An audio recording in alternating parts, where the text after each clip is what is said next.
और उस रूप चतुर्दशी के दिन, उस नरक चतुर्दशी के दिन महाराज जो हमारी पूजन का विधान है लक्ष्मी को प्राप्त करने का, इसलिए कहते हैं ये छोटी दीपावली है, यम के द्वार पर से भी बचाने वाली दीपावली, नरक से बचाने वाली दीपावली।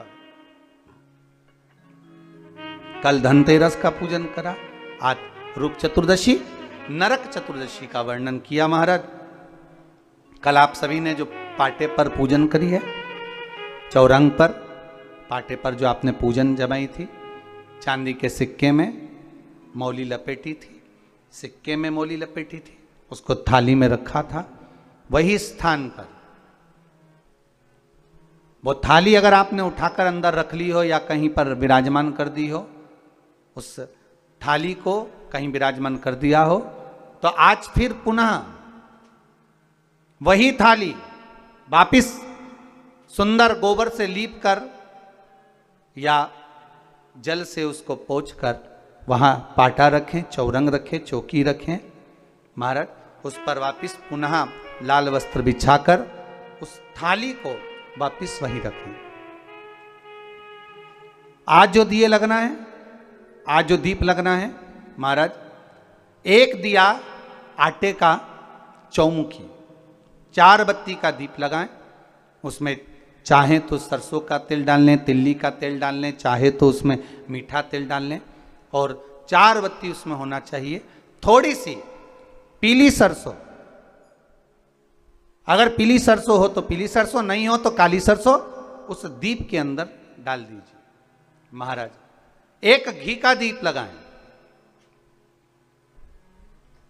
फिर ध्यान दीजिएगा, घी का दीप जो कलदार रखे हैं, लक्ष्मी जी का जहां पूजन कर रहे हो, लक्ष्मी जी का सीधा हाथ घी का दिया होना चाहिए। तो आपका कौन सा हाथ हो गया? उल्टा हाथ। लक्ष्मी जी का उल्टा हाथ वहां पर रखो चौमुखी दीप, और महाराज जल का छींटा देकर उन जो सिक्के रखे हैं, जो लक्ष्मी जी रखी है, भगवान का जहां पूजन कर रहे हो, उस पर जल का छींटा देकर सुंदर भाव से माता लक्ष्मी का स्मरण कर कर, गणेश जी का स्मरण कर कर आप भाव से महाराज जल का छींटा देकर सुंदर वस्त्र अर्थात मौली कलेवा जो भी आपके पास में हो समर्पित कर कर भाव से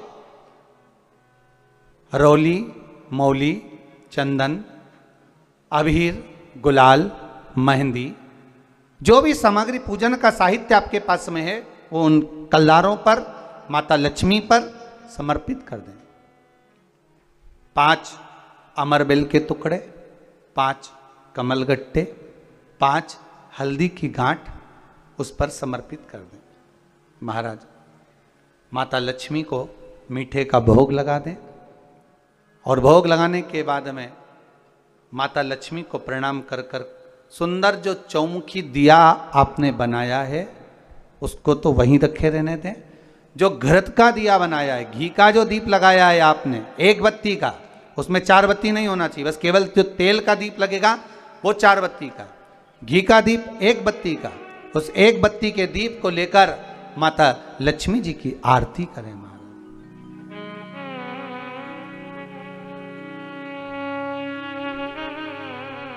माता लक्ष्मी की आरती करें,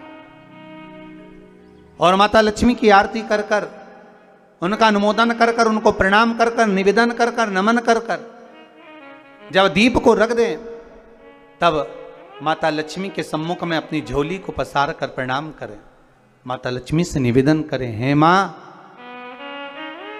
आप रूप की देने वाली हो, आप नरक के भोग से छुड़ाने वाली हो। हे मां, आज भगवान नारायण के साथ में आप हमारे यहां सदा के लिए विराजमान होइए। अपने इष्ट देव, अपने कुल देव, अपने पितृदेव का स्मरण करें।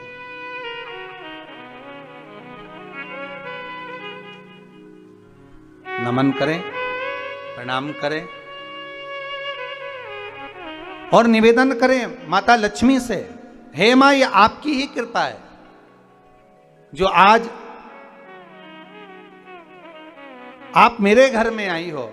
ये आप ही की कृपा है जो मैं आपकी सेवा कर रही हूं, पूजन कर रही हूं, अर्चना कर रही हूं। माता को हो सके लाल पुष्प उन सिक्कों पर, क्वाइन पर जो पूजन करी है उस पर समर्पित कर दे। महाराज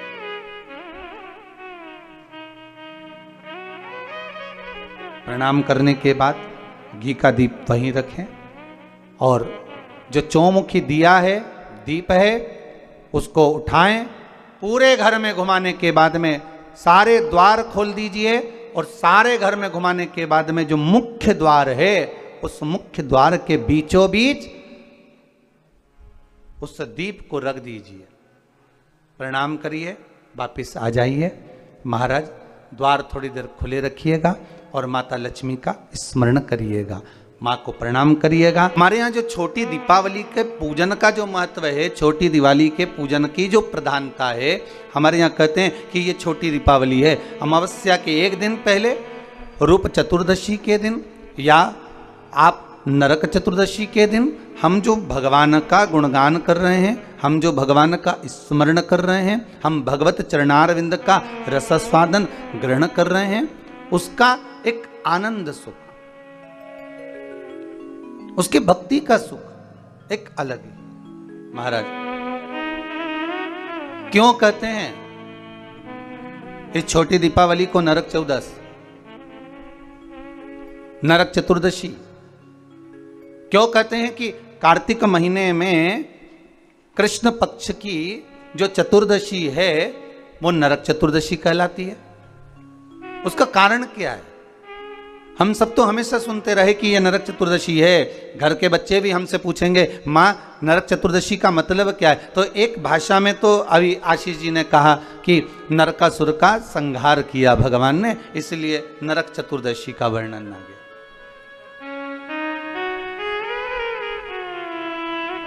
केवल एक नरकासुर का संहार करने पर नरक चतुर्दशी का महत्व वर्णन हो, पर हमारे शास्त्र, हमारे वेद, हमारे पुराण हमें जो वर्णन करते हैं महाराज, एक सुंदर नगरी में रांतिदेव नाम का एक राजा निवास कर रहा है। बड़ा सुंदर भाव है महाराज उस रांतिदेव का।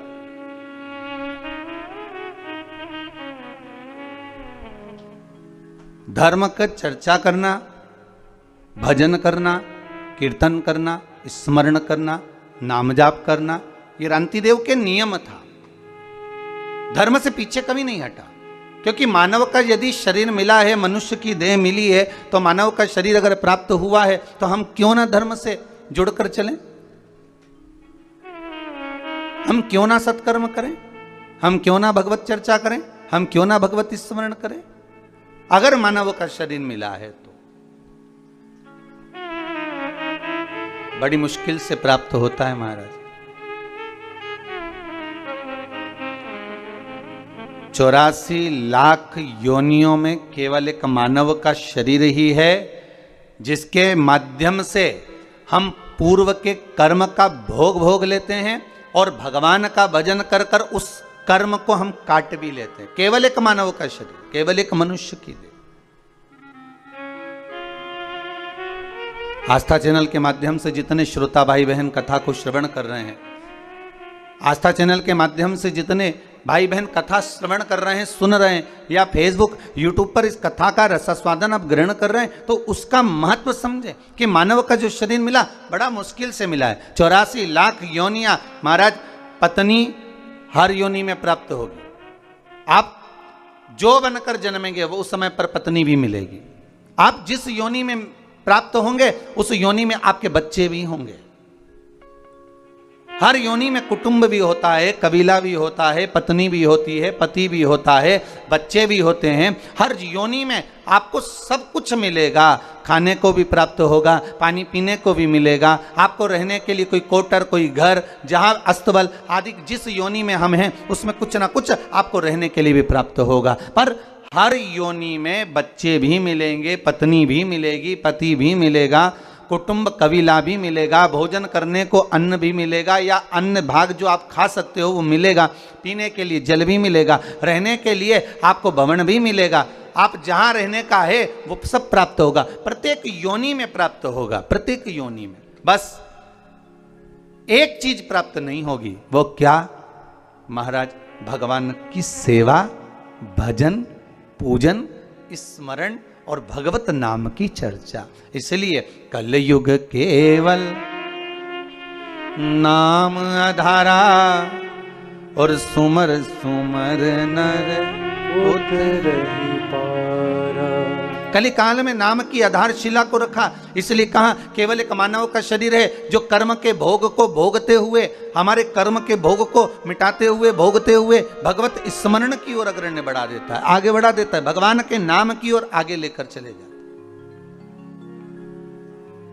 महाराज, इसलिए शायद कहा कि मिलती है राम नाम की दौलत कभी कभी मुश्किल से। मनुष्य का यदि शरीर मिला है और मानव की देह प्राप्त हुई है तो भगवान का भजन मिलना बड़ा कठिन है, भगवान का स्मरण बड़ा कठिन। सारी योनियों में परिवार, पति पत्नी, बच्चे, कुटुंब, कबीला सब मिलेगा, पर नहीं मिलेगा तो राम नाम, कृष्ण नाम, शिव नाम, भजन, कीर्तन, ये नहीं मिलने वाला। ये बड़ा मुश्किल से मिलता है। रांतिदेव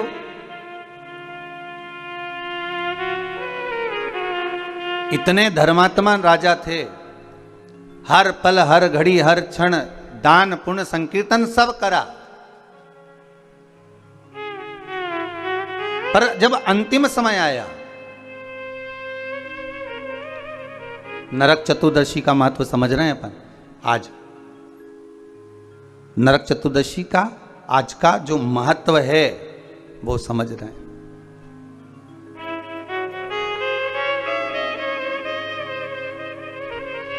क्या महत्व है नरक चतुर्दशी का? कृष्ण पक्ष की, कार्तिक महीने की इस चतुर्दशी का, रूप चतुर्दशी का, नरक चतुर्दशी का क्या महत्व है उसको समझना। उसके पूजन का क्या विधान है? छोटी दीपावली क्यों कहते हैं? क्यों दिए लगाए जाते हैं? उसके महत्व को समझना। महाराज, रांतिदेव का जब अंतिम समय आया और यम के दूत आए रांतिदेव को बंदी बनाने के लिए, तो रांतिदेव ने पूछा, आप कौन हो, कहां से आए हो? भगवान का भजन करने वाला, स्मरण करने वाला, भगवत नाम की चर्चा करने वाला, कीर्तन करने वाला, दान पुण्य करने वाला, सत्कर्म करने वाला, भगवत नाम के भजन में डूबने वाला जब अंतिम समय में अपने प्राणों को छोड़ता है, तो महाराज शिव महापुराण की कथा कहती है, हमारे धर्म और शास्त्र कहते हैं, भजन करने वाला जब प्राणों को छोड़ता है तो यम के दूत सामने खड़े रहते हैं और उस जीव को ले जाने का जब समय होता है तब वो यम के दूत से चर्चा भी कर लेता है, बात भी कर लेता है। कई लोग कहते हैं महाराज जी, क्या मरने वाला व्यक्ति यमदूतों से बात करता है? क्यों नहीं करता? रांतिदेव का चरित्र कर रहा है, आज नरक चतुर्दशी का चरित्र कर रहा है कि रांतिदेव यमदूत सामने खड़े हैं और उनसे बात कर रहा है। शिव महापुराण में राजा श्वेत का चरित्र आता है, यमदूत सामने खड़े हैं और राजा श्वेत उनसे बात कर रहा है। मार्कंडे भगवान का चरित्र आता है, यम के दूत सामने खड़े हुए हैं और वो उनसे बात कर रहे हैं। क्यों नहीं हो सकता? महाराज, अरे मुख में हो राम नाम, राम सेवा हाथ में, और तू अकेला नाही प्यारे, राम तेरे साथ कि जिंदगी की बागडोर हाथ दीना नाथ के, वो महलों में राखे चाहे झोपड़ी का। सीताराम सीताराम सीताराम कहिए, जाहि विधि राखे राम ताहि विधि रहिए। क्यों नहीं हो सकता? अगर आप सत्संग में लगे हो, भजन में लगे हो, कीर्तन में लगे हो, मंत्र जाप में लगे हो, मंत्र स्मरण में लगे हो, भगवान की भक्ति में अगर डूबे हुए हो, तो यमदूतों की भी सामर्थ्यता नहीं, हिम्मत नहीं कि आपको उठाकर ऐसे ही ले जाए।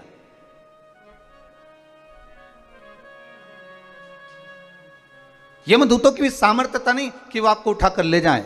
वहां तो चर्चा होती है, बात होती है कि साहब हम आए हैं, यमदूत सामने नजर आते हैं। कहीं कहीं आप लोगों ने भी अपने जीवन में सुना होगा, जब किसी के प्राण छूटते हैं तो कहते हैं ना कि उनको तो पहले ही भान हो गया था, उनको तो पहले ही मालूम पड़ गया था, उनने तो कह दिया था साहब कि ऐसा हो रहा है।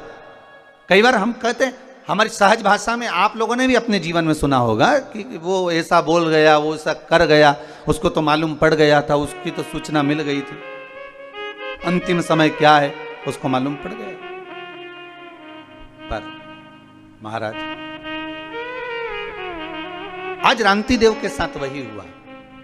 रांति देव ने पूछ लिया, कौन हो? यमदूत। लेने आए हो? हाँ। चलना पड़ेगा। बिल्कुल चलता हूं। कहां लेकर जाओगे? नरक। हो रांति देव करे, मैंने इतना दान करा, पुण्य करा, सत्कर्म करा, धर्म चर्चा करी, भगवत नाम लिया, जगत में मैंने सारा दान पुण्य धर्म सब कुछ करा, और तुम कह रहे हो कि मुझे नरक लेकर जाओगे? ये कहां का तरीका है? ये कौन सा तरीका है? कार्तिक महीने की यही चतुर्दशी कृष्ण पक्ष की थी, जिस दिन रांति देव यमदूतों से बात कर रहे हैं और कह रहे हैं तुम मुझे नरक लेकर जाओगे। मैंने पाप कौन सा करा है? भाई व्यक्ति अगर कोई पाप कर्म करे, व्यक्ति अगर कोई गलत कर्म करे तो कहा जाए कि इसने पाप कर्म करा है तो इसको नरक भेज दिया जाए। पर मैंने पाप कौन सा करा है जो मुझे नरक भेज रहे हो? तो कहा महाराज जी आपने 2 पाप करे। कौन कौन से? तो कहा पहला पाप ये कि दरवाजे पर गाय आई, गौ माता आई, दरवाजे पर खड़ी रही, इंतजार करती रही, और आपने गौ माता को भोजन नहीं दिया, भूखी चली गई। और दूसरा पाप आपने करा, दरवाजे पर ब्राह्मण आया और आप उसको अन्न भाग ग्रहण नहीं करवा सके, आप उसको भोजन नहीं करा सके। अब रांति देव ने पूछा ये हुआ कब था, ये तो बताओ पहले। अच्छा, सब जगह की फाइलें गायब हो सकती है, सारी फाइलें मिटाई जा सकती है, पर उस परमात्मा के द्वार पर जो फाइल लिखी जाती है उसे कोई मिटा नहीं सकता। मत बुरे कर्म कर बंदे वरना पछताएगा, भगवान की आंखों से तू बच नहीं पाएगा, तू बच नहीं पाएगा।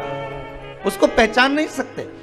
सारी फाइलें मिटाई जा सकती हैं, हर फाइल को छुपाया जा सकता है, हमारा लिखा हुआ हम उसको मिटा सकते हैं, पर परमात्मा की फाइल में एक बार अगर नाम चढ़ गया, कौन सी तारीख, कौन तिथि, कौन पल, कौन घड़ी, कौन क्षण आपने क्या कर्म करा है, वो परमात्मा की खाते में लिखा हुआ है।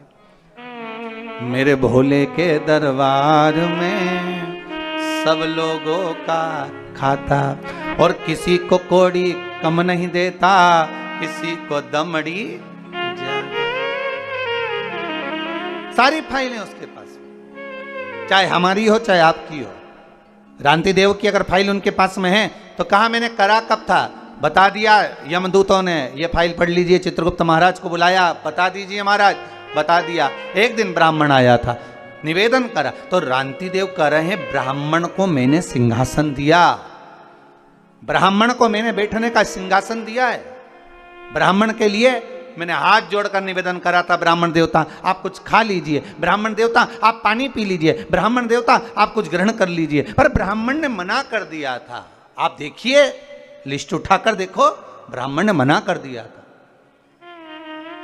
यमदूत कहते हैं भले ब्राह्मण मना कर दिया, पर कुछ नहीं तो मुख झूठा करा देता, पानी ही पिला देता, तेरे घर का बर्तन झूठा तो होना था, तेरे घर का बर्तन पात्र झूठा तो होना था। कितना सुंदर कहा है महाराज।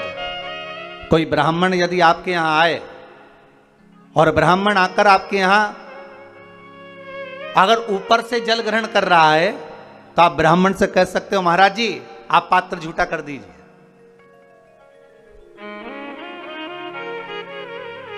कोई ब्राह्मण अगर आपके यहां आया और वो ऊपर से जल भाग ग्रहण कर रहा है वो हथेली में भाग लेकर, लाओ सब प्रसाद दे दो हथेली में, हथेली में भाग लेकर ब्राह्मण ग्रहण कर रहा है, तो उसको यजमान को चाहिए कि वो ब्राह्मण देवता से कहे कि ब्राह्मण देवता पात्र झूठा कर दीजिए, पात्र झूठा कर दीजिए, ये प्लेट झूठी कर दीजिए, ये पात्र झूठा कर दीजिए। क्यों? शास्त्र कहता है जितनी देर तक ब्राह्मण का झूठा पात्र घर में रखा रहता है, जितनी देर रखा रहता है उतनी देर घर से क्लेश को मिटा देता है। महाराज क्यों कहते हैं कि ब्राह्मण का मुख झूठा कराओ? अर्थात घर का पात्र भी झूठा होगा, वो रखा रहेगा, फिर घर की कोई बहू, घर की कोई माँ उस पात्र को लेकर जाती है, जब धोती है, साफ करती है, महाराज उसने अपनी जिंदगी में जितना पाप कर्म करा होता है, मात्र ब्राह्मण के पात्र का, उस पात्र को धो लेने पर भी उसके ना जाने कितने पाप नष्ट हो जाते, कितने पाप। अब झूठा कर लीजिए।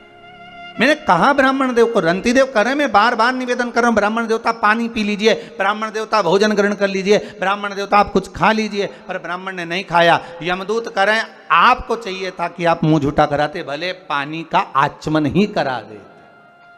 अब देखिए आचमन करा, अब पानी का भले आचमन करा देते, पर कराना था। एक दूसरा, गाय तुम्हारे दरवाजे पर आई और आपने गौ माता को रोटी नहीं दी, आप गाय को भोजन नहीं दिया। रांति देव हाथ जोड़कर बोले, महाराज आप ये गलत कह रहे हैं कि मैंने गाय को रोटी नहीं दी। महाराज मैंने गाय को भोजन नहीं दिया, आप ये गलत कह रहे हैं। मेरे द्वार पर गाय आई और मैंने गौ माता को भोजन दिया। आप देखिए, आप स्मरण करिए, भगवान यमदूत कहते हैं गाय आपके दरवाजे से भोजन कर कर चली गई थी, पर कुछ समय के बाद गाय फिर दरवाजे पर आकर खड़ी हो गई थी, उस समय पर आपने उसको भोजन नहीं दिया। महाराज जब एक बार दे दिया तो दूसरी बार कैसे देते? यमदूतों ने कहा परमात्मा एक बार आपको सुख दे देता है और उसके बाद परमात्मा आपको सुख देना बंद कर देता है, तो क्या आप परमात्मा से वापिस सुख नहीं मांगते? क्या परमात्मा से वापिस सुख नहीं मांगोगे कि हे प्रभु, हे भोलेनाथ, हे मेरे नारायण, हे मेरे राम, हे मेरे कृष्ण? एक बार अगर आपने सुख दे दिया और सुख देने के बाद फिर वापिस वही की वही लीला चालू हो गई, वही हमारा कर्म का दुख हमारे सामने आ गया, तो क्या आप भगवान से वापिस सुख नहीं मांगोगे कि हे भगवान हमें वापिस सुखी कर दीजिए, वापिस ऐसी कृपा कर दीजिए कि हमारा वैभव, हमारा धन, हमारी प्रतिष्ठा, हमारा यश, हमारी कीर्ति पुनः वापिस स्थापित हो जाए? रंती देव, गाय अगर एक बार भोजन कर कर चली गई और दूसरी बार पुनः तुम्हारे दरवाजे पर आई है, तो तुम्हारे दरवाजे पर तुम्हारा कल्याण करने के लिए आई है। तुमने उसको भोजन नहीं दिया, क्षमा करिएगा, मुझसे गलती हो गई, इसलिए तुम्हें नरक भोगना पड़ेगा।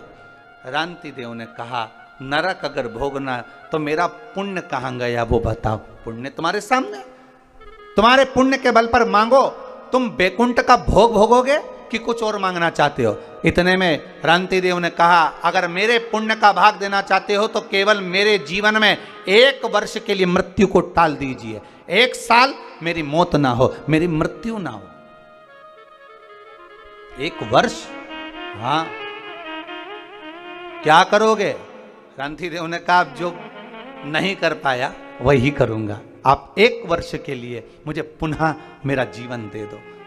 भगवान यमदूतों ने कृपा करी और यमदूत उसको छोड़कर 1 वर्ष के लिए दे दिया उसका पुण्य का भाग। रांति देव नरक को जीत लिया, वो 1 वर्ष के पुण्य के बल पर। इतना ब्राह्मण भोज कराया, इतना गौ माता का भाग प्रदान करा, इसलिए इस कथा को वर्णन करते हुए कहते हैं कि इसको कहते हैं नरक चतुर्दशी। क्यों? रांति देव को नरक से छुड़ा लिया था इस। कई बच्चे पूछते हैं कि नरक चतुर्दशी का मतलब क्या, नरक चतुर्दशी का मतलब क्या? बताना पड़ेगा कि रांति देव को नरक से छुड़ाया था आज के दिन। फिर रांति देव ने क्या करा? कहा महाराज इसी नरक चतुर्दशी के दिन ब्राह्मण का भोजन कराया, गौ माता को द्वार पर बुलाया। दरवाजे पर जब गाय नहीं आई तो जहां गाय बंधी थी वहां जाकर गौ माता को घासा भोजन का जिमाकर उसका आचमन कराया। उसका फल क्या हुआ कि रांति देव को फिर नरक नहीं भोगना पड़ा। फिर रांति देव जब प्राण त्यागे तो भगवान के धाम में पहुंच गए, सीधे भगवान के द्वार पर।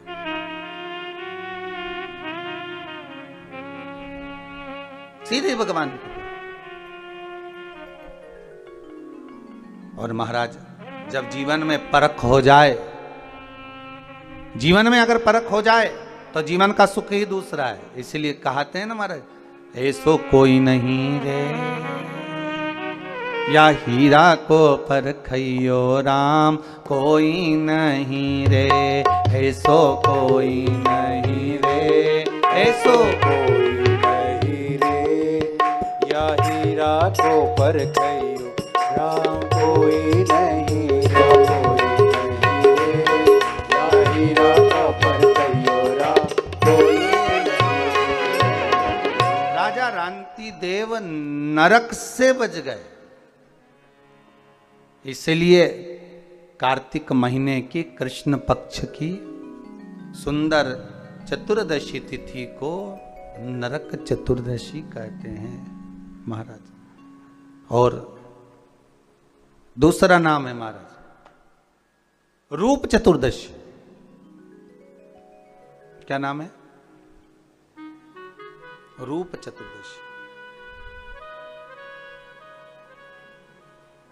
बच्चे पूछेंगे मम्मी इस दिन क्या जितने लोग भी रहते हैं सबका रूप चेंज हो जाता है क्या?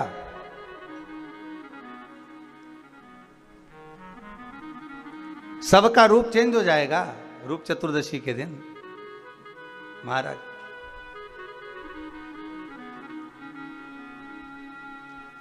काले काले गोरे हो जाए महाराज, और गोरे गोरे काले, तो मालूम पड़े सबका रूप चेंज हो जाएगा क्या?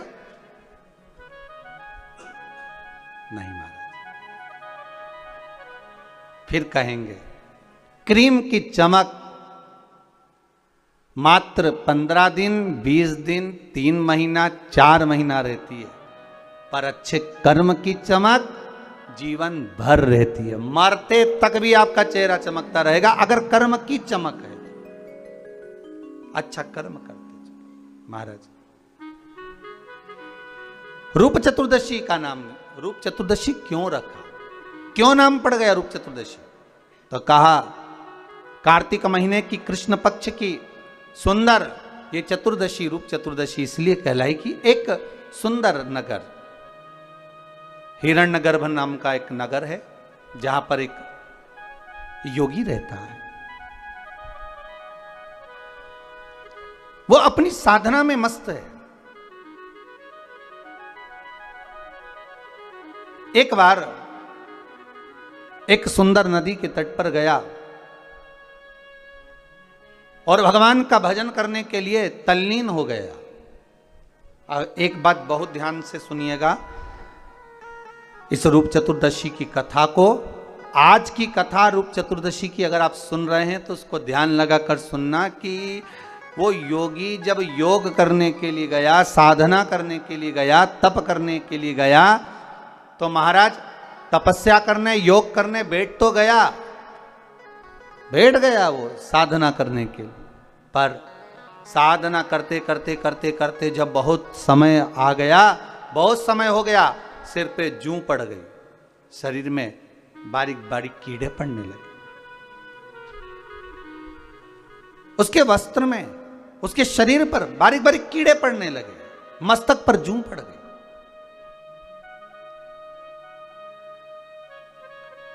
महीनों तप करने के बाद में, साधना करने के बाद में उसके मन में आया कि मैंने इतनी साधना करी, मैंने इतना तप करा, मैंने इतना भजन किया, इतना योग करा, उसके बाद में मेरे मस्तिष्क में कीड़े पड़ गए, जूं पड़ गई, मेरे शरीर पर कीड़े पड़ गए, बारीक बारीक छोटे छोटे कीड़े मेरे शरीर पर आ गए। आखिर क्यों? शिव महापुराण की कथा कहती है जो भगवान के भजन में लगा रहता है, जो सत्संग में लगा रहता है, जो भगवत कीर्तन में लगा रहता है, जो भगवान की भक्ति में सदा तल्लीन रहता है, उसके शरीर से दुर्गंध नहीं आती, उसके शरीर से बदबू नहीं आती, उसके शरीर से अगर तगर चंदन की खुशबू आती है। उठाकर देखिए श्रीमद् भागवत में पूतना का चरित्र। जब तक पूतना भगवान का स्पर्श नहीं करी, भगवान कृष्ण का स्पर्श नहीं करी, तब तक पूतना का शरीर राक्षसी था। उसके शरीर में क्या गंध होगी वो वही जान सकते।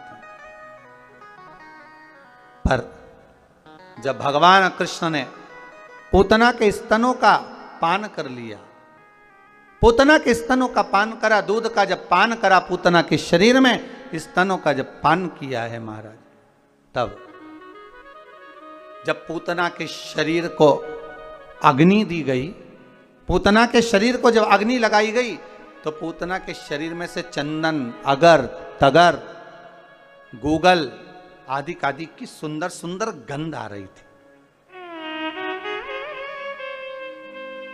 सुंदर सुंदर गंध आ रही है। बड़ा ध्यान करा गया कि आखिर ये क्यों? तो कहा अंतिम समय में पूतना का जो चित्त था, अंतिम समय में पूतना का जो मन था, अंतिम समय में पूतना जब प्राण त्याग रही थी, तो भगवान कृष्ण का मुखाग्रविंद देख रही थी, उस रस तत्व को ग्रहण कर रही थी, उस रस तत्व। और पूतना के शरीर तो कहा योगी जो योग कर रहा है, साधना कर रहा है, तप कर रहा है, भगवान की भक्ति में डूबा हुआ है, तो इसके मस्तिष्क पर जूं पड़ गई, शरीर में कीड़े पड़ गए, इसको समझ में नहीं आया। मैंने इतने महीने इतना तप करा, साधना करी, और शरीर में इतने ये जुएं पड़ कैसे गए, ये शरीर में कीड़े पड़ कैसे गए? उसकी आंखों में जल भर गया, नैनों से अश्रु बहने लगा, आखिरी में रहा नहीं गया। तब देव ऋषि नारद को याद किया, तब देव ऋषि नारद निकल कर आए और नारद जी ने कह दिया, योगीराज आप कह रहे हो कि कारण क्या बना, शरीर में आखिर ये मस्तक पर जुएं कैसे पड़ गए, शरीर में कीड़े कैसे पड़ गए महाराज, क्या कारण बना है ऐसा? तो महाराज कारण बताया कि आप तन तो साधना में लगा लिए, तप तो तप में लगा लिया, पर मन भगवान में नहीं लगा पाए। अगर मन भगवान में लगा लेते तो ये शरीर चित्त अगर परमात्मा में लग जाता तो ना मस्तिष्क में जुएं पड़ते, ना शरीर पे कीड़े पड़ते। तब क्षमा मांग ली प्रभु, ये अंतरात्मा से मैं भगवान का भजन नहीं कर पाया, मैं भगवान की भक्ति को धारण नहीं कर पाया, इसलिए मेरा शरीर आज कुछ बेकार सा हो गया है। यही कार्तिक महीने की कृष्ण पक्ष की यही चतुर्दशी तिथि, जिस दिन योगी राज ने नारद जी से पूछकर सुंदर उपटन को तैयार कर कर शरीर पर मल कर स्नान किया और स्नान कर कर भगवान नारायण का स्तमन पूजन किया, तब जाकर वो योगी राज वापिस सुंदर काया को प्राप्त करे। इसलिए इस चतुर्दशी का नाम दूसरा पड़ गया रूप चतुर्दशी। क्या नाम पड़ा है? रूप चतुर्दशी। पुनरपि जननम पुनरपि मरणम के प्रपंच से हमको छूटना है। बार बार जन्म लेना या बार बार मर जाना ये एक साधारण सा विषय है। आप इतनी संख्या में आए हो, किस लिए पहुंचे हो? आपके घर के लोग आपसे कह सकते हैं, आपके परिवार वाले आपसे कह सकते हैं क्यों, कहाँ जा रही हो? तो आप कह दोगे कि हम शिव महापुराण की कथा में जा रहे हैं, हम शंकर की कथा में जा रहे हैं। पर वो पूछेंगे कि शंकर की कथा में जाने पर आपको किस चीज की प्राप्ति होती?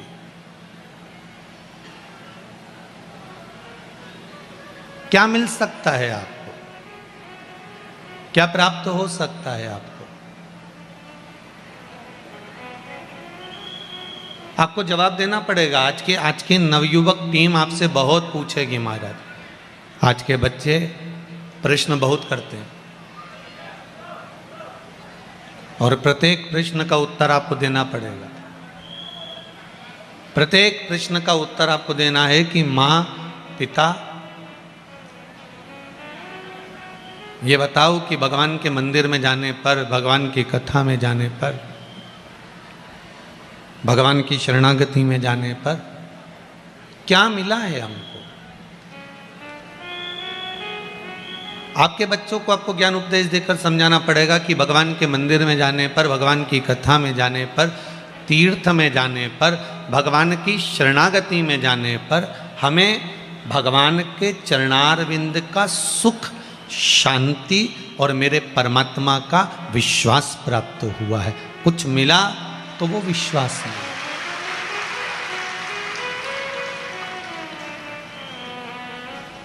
हमें भगवान के चरणारविंद का अगर विश्वास प्राप्त हो गया, भगवान के चरणों का एक सुख प्राप्त हो गया, तो फिर हम क्यों भटकेंगे।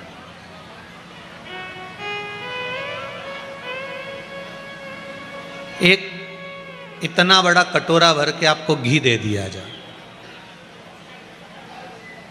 एक कटोरा भरकर आपको घी दिया जाए और आपसे कहा जाए कि एक कटोरा जो आपको घी दिया है, इस एक कटोरे घी को आप पी लो। कोई पिएगा? अरे बोलो तो जम के, पियोगे? नहीं। और जितने ये धूप में बैठे हैं, आप पी लोगे एक कटोरा घी? नहीं पियोगे ना? नहीं। अब वो एक कटोरा घी हम पी नहीं सकते, पर उस एक कटोरा घी को रवे में, आटे में डालकर सेक कर हलवा बना दिया जाए, सीरा बना दिया जाए, तो फिर खाओगे कि नहीं खाओगे? खाओगे ना? फिर तो अच्छे से खा सकते हो। घी ऐसे पी नहीं सकते, पर उस घी को आटे में, रवे में, बेसन में मिलाकर लड्डू, हलवा, सीरा बनाओगे और उसको अपन खा सकते हैं। फिर तो एक कटोरा घी भी नहीं मालूम पड़ेगा साहब। जोरदार तरीके से फिर जब खाना चालू करा ना, तो फिर वो घी मालूम नहीं पड़ने वाला। उसी तरह जैसे कटोरा भरकर घी है उसको पी नहीं सकते, उसी तरह ये जीवन एक विष का प्याला है, इसको आप पी नहीं सकते, पर इस जीवन में शिव महापुराण आटे को, रवे को मिलाकर हलवा बना लो तो जीवन का जीने का एक आनंद बदल जाएगा।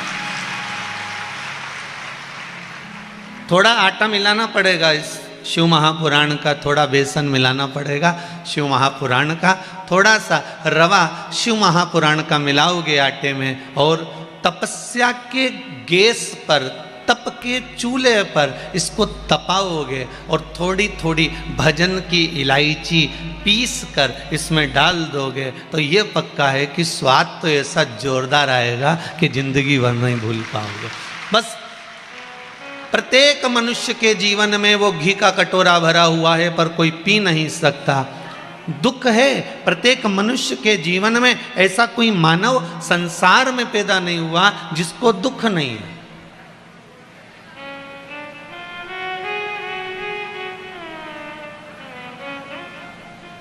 गांव का व्यक्ति सोचता है कि शहर में सुख है।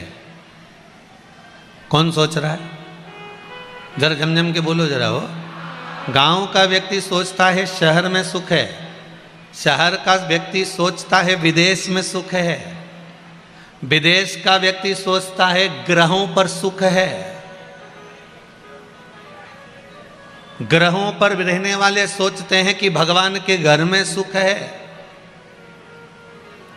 एक एक ग्रह पर जाकर देख लिया, कहीं मंगल पर, कहीं बुध पर, कहीं बृहस्पति पर, कहीं चंद्र पर, जहाँ मर्जी पड़ी वहाँ जाकर उन्होंने निवास कर कर देखा, पर सुख अभी तक नहीं मिल पाया। अभी भी कई लोग जाने की तैयारी में है, कहीं ना कहीं का ग्रह पे जाना है, सुख ढूंढ कर आना। अब सुख क्यों नहीं मिल रहा?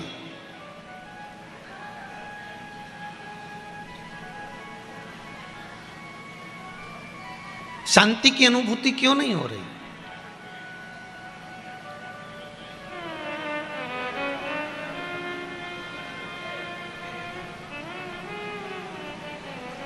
आप हृदय में शांति ढूंढोगे ना तो जीवन का एक आनंद प्राप्त हो जाएगा।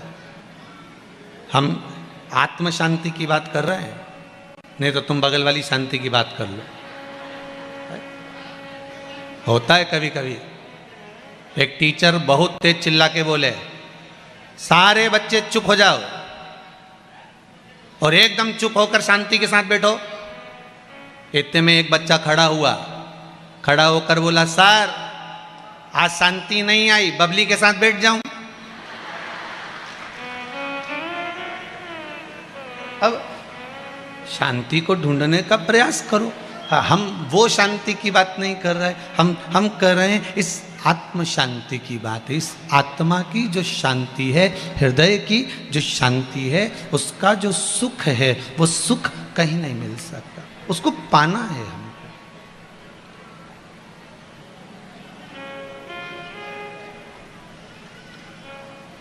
तात मिले पुनि मात मिले, युवती मिले सुखदाई।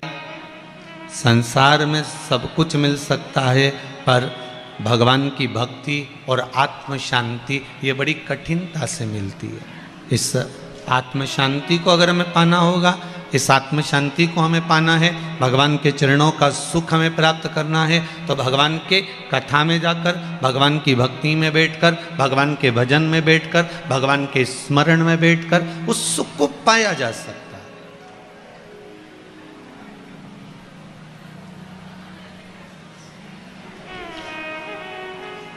सुख का अनुभव भगवान के चरणों में प्राप्त हो सकता है, और वो सुख ढूंढना पड़ेगा हमें भगवान के चरणों में जाकर। हम बहुत ढूंढ लिया महाराज, हमने दुनिया की सारी वस्तुएं ढूंढी, राजवाड़ा में जाकर भैया यहाँ पर हमको चप्पल भी मिल जाएगी, यहाँ पर हमें सामान भी मिल जाएगा, कपड़ा भी मिल जाएगा, सारी खाने पीने की सामग्री भी मिल जाएगी, दुनिया का भोग और विलास की सारी वस्तुएं भी हमको प्राप्त हो जाएगी। पर कोई बाजार में जाकर कह दे भैया हमें सुख दे दो, हमें शांति का अनुभव करा दो, तो किसी दुकान पर मिल सकता है क्या? नहीं। वो कहेगा गुलदस्ते मिल सकते हैं, गुलाब का फूल मिल सकता है, माला मिल सकती है, सारा साज और सामान मिल सकता है, पर शांति का अनुभव नहीं हो पाए, वो आत्म शांति नहीं मिल पाएगी। उसके लिए कहा, मिलता है सच्चा सुख केवल भगवान तुम्हारे चरण में। सुख का अनुभव।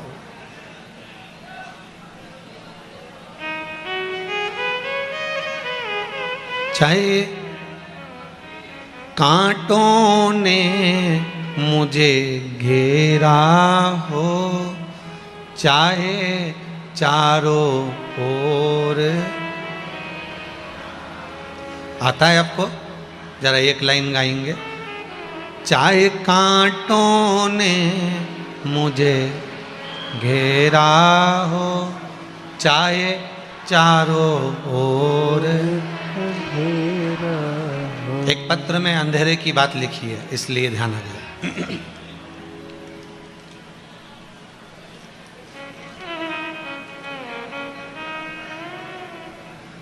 मेरा नाम टीना है, विजयनगर में रहती हूँ।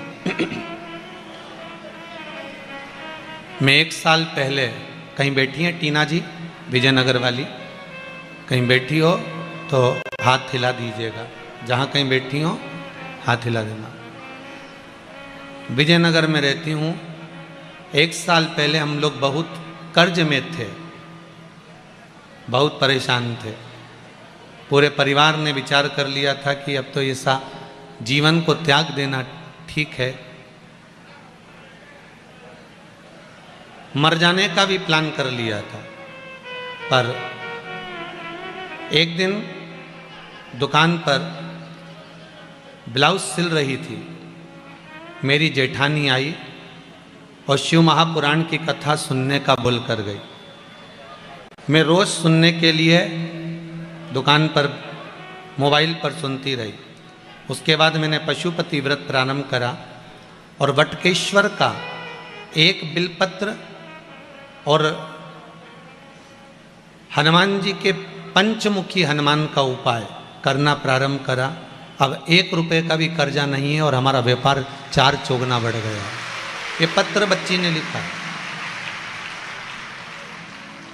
हम पहले भी कह के जाते हैं कि जो पत्र आते हैं हम उसको यहीं छोड़ कर जाते हैं। आपको ऐसा लगता हो कि महाराज इन पत्र को पढ़ते होंगे, अब इतना छोटा छोटा अक्षर हमें क्या दिखता होगा, तो पत्र यहीं रहते हैं। आप बाद में माइक पर आपके पहचान वालों से भी पढ़वा सकते हो ये पत्र।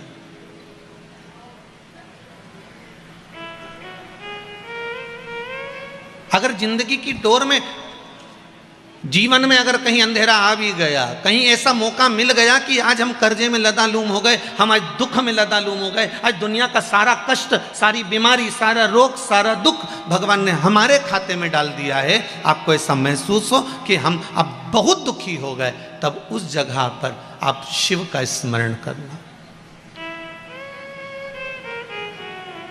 डोलना मती। चाहे कांटों ने मुझे घेरा हो, चाहे चारों ओर अंधेरा, पर मन नहीं डगमग मेरा हो। लोग डगमग करेंगे आपको,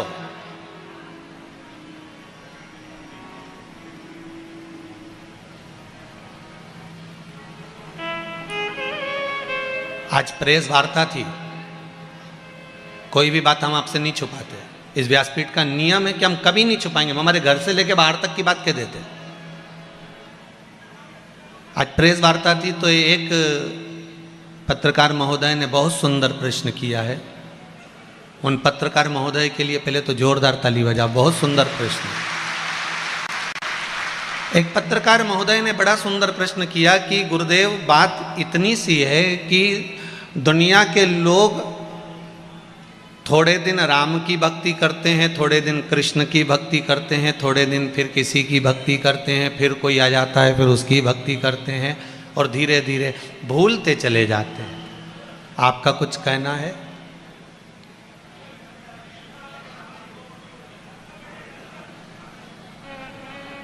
हमने उनसे एक ही बात कही, चाहे राम की कर लो, चाहे कृष्ण की कर लो, चाहे भवानी की कर लो, चाहे शिव की कर लो, आपकी दृष्टि में देवताओं में भेद हो सकता है, पर शिव महापुराण की दृष्टि में कभी भेद नहीं हो सकता। शिव महापुराण की दृष्टि कभी भेद नहीं करती। आप राम का भी भजन कर रहे हो तो हमको लगेगा कि आप शिव का भजन कर रहे हो। कई लोग कहते हैं कि महाराज आज तो लोग शंकर के इतने भगत हो गए, शंकर के इतने भगत हो गए कि दुनिया के लोग जो देखो लोटा भर के पानी लेके शिव जी के मंदिर जा रहा है, जो देखो वो बेलपत्री चढ़ा रहा है, जो देखो वो शिव पर शमी का पत्ता चढ़ा रहा है, वो जो देखो वो शंकर का गुणगान कर रहा है, जो देखो वो शिव का स्मरण कर रहा है। अब ये कितने दिन तक चलेगा शंकर का भजन? उसके बाद फिर कोई दूसरा महाराज पकड़ लेंगे, दूसरा देवता पकड़ लेंगे, फिर महाराज कोई मिल गया फिर उसको पकड़ लेंगे, फिर कोई देवता पकड़ लेंगे। हमने कहा कोई भी महाराज पकड़ो, कोई भी देवता पकड़ो, पर हिंदू धर्म के पकड़ना, दूसरे धर्म के मत पकड़ना। पकड़ना तो हिंदू धर्म का पकड़ो।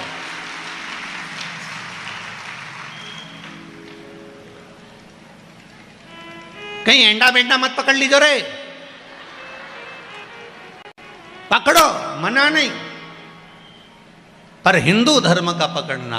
कोई राम का गुणगान करने वाला हो, कोई कृष्ण का गुणगान करने वाला हो, कोई शिव का गुणगान करने वाला हो, कोई माँ जगत जननी जगदम्बा का गुणगान करने वाला हो। और निवेदन है मेरी माताओं से, निवेदन मेरे भाइयों से, आप सबका गुणगान करना, पर जब दुख की घड़ी आए, जब आपको लगे कि आज मैं बहुत तकलीफ में हूँ, मैं बहुत कष्ट में हूँ, उस दिन फिर किसी को भले याद करो चाहे मत करो, पर मेरे महाकाल बाबा को याद कर लेना, उस शिव को याद कर। सामने खड़ा मिलेगा वो, असली रूप में तो कभी आता ही नहीं है। अभी यहाँ पर शंकर भगवान आके खड़े हो जाएं तो तुम यही सोचोगे जैसे नीचे बाबा और नहीं नाचे, पुंगी लेके दो दो।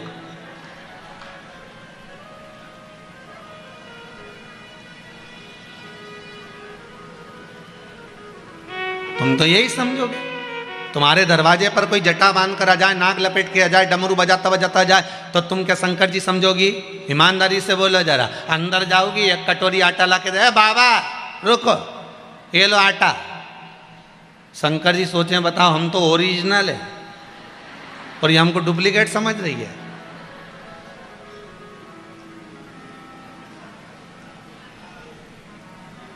असली तो समझ में नहीं आता। ये असली को पहचानना बड़ा कठिन काम है। दुनिया का सबसे कठिन काम है असली को पहचानना, बहुत कठिन।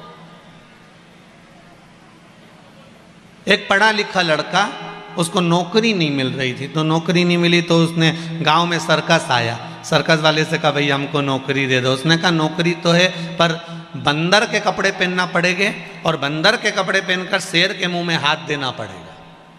कितना मिलेगा? 4000 रुपये मिलेंगे। अब भूखा मरता क्या नहीं करता। उसने कहा बंदर के कपड़े पहनकर हम शेर के मुंह में हाथ दे देंगे। उसने कहा ठीक है। अब उसको बंदर के कपड़े पहनाकर शेर के पिंजरे में छोड़ा। जैसे ही शेर के पिंजरे में छोड़ा और शेर का पिंजरा जो खुला और शेर धाड़ता हुआ जो आया, तो ये तो पीछे हटा कि अब तो निपटा। शेर और पास में आया, ये और पीछे हटा। शेर और पास में आया, ये और पीछे हटा। इसको लगा ये शेर मुझे खा जाएगा। इतने में शेर झपट के बंदर के पास जाकर चिल्लाकर बोला घबरा मती, तू 4000 में बंदर बना है, मैं 7000 में शेर बना हूं। क्यों घबराता है? नकली के युग में असली को ढूंढना कठिन हो गया हमारे। आज के जमाने में असली व्यक्ति मिलता ही नहीं। असली घी नहीं मिले, असली रुद्राक्ष नहीं मिले। बोलो ईमानदारी की बात सही है कि गलत है? आज के ज़माने में असली घी, असली तेल, असली रुद्राक्ष, असली सोना नहीं मिले तो असली आदमी कहाँ से मिले? वो भी तो सोचो, सब नकली का जमाना, जितना मिला सब नकली मिला। मालवा के संत श्री नागर जी महाराज एक बात कहते हैं, आप लोगों ने स्मरण किया होगा। महाराज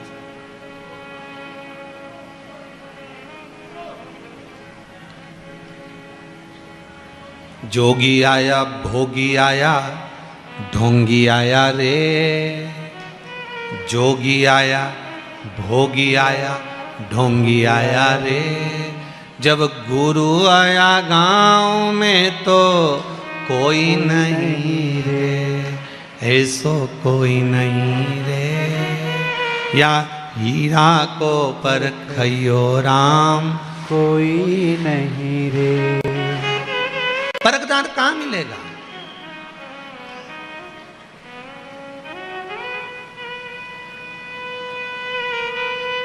परखैया मिलना कितना कठिन है साहब।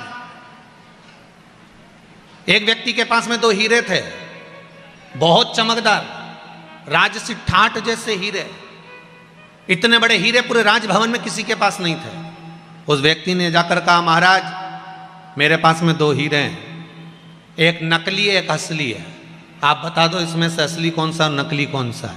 अगर आपने बता दिया असली हीरा तो ये हीरा मैं आपको दे जाऊंगा। राजा ने हीरे की परख करवाने की कोशिश करी। इतना सुंदर हीरे हैं, इतने सुंदर हीरे हैं, और ये हीरा कम से कम करोड़ों का है, पूरी जायदाद बेच दूंगा तो ऐसा बड़ा हीरा नहीं आ सकता। राजा ने अपने जौहरियों को बुलाया, अपने सैनिकों को बुलाया, हीरे की परख करके बताओ हीरा असली कौन सा नकली कौन सा। सब घबरा गए क्योंकि राजा ने कहा सुनो असली हीरा बता देना, तुमसे कह दिया अगर असली हीरा नहीं मालूम पड़ा तो तुम्हारे प्राणों को हर लिया जाएगा। अब कोई एक भी खड़ा नहीं हुआ और एक ने भी जाके हीरा नहीं बताया।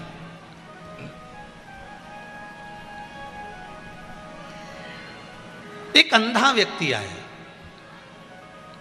आंखें नहीं थी उसकी। आज राजा ने जो सभा लगाई थी वो राजभवन के अंदर नहीं थी, ठंड पड़ रही थी इसलिए राजभवन के बाहर धूप में सभा लग रही थी। अंधा व्यक्ति ने आकर कहा महाराज मैं बता सकता हूं कि असली हीरा कौन सा है। राजा हंसने लगा, आंख का अंधा देख सकता नहीं है और हीरा बताने चला कि असली कौन सा है।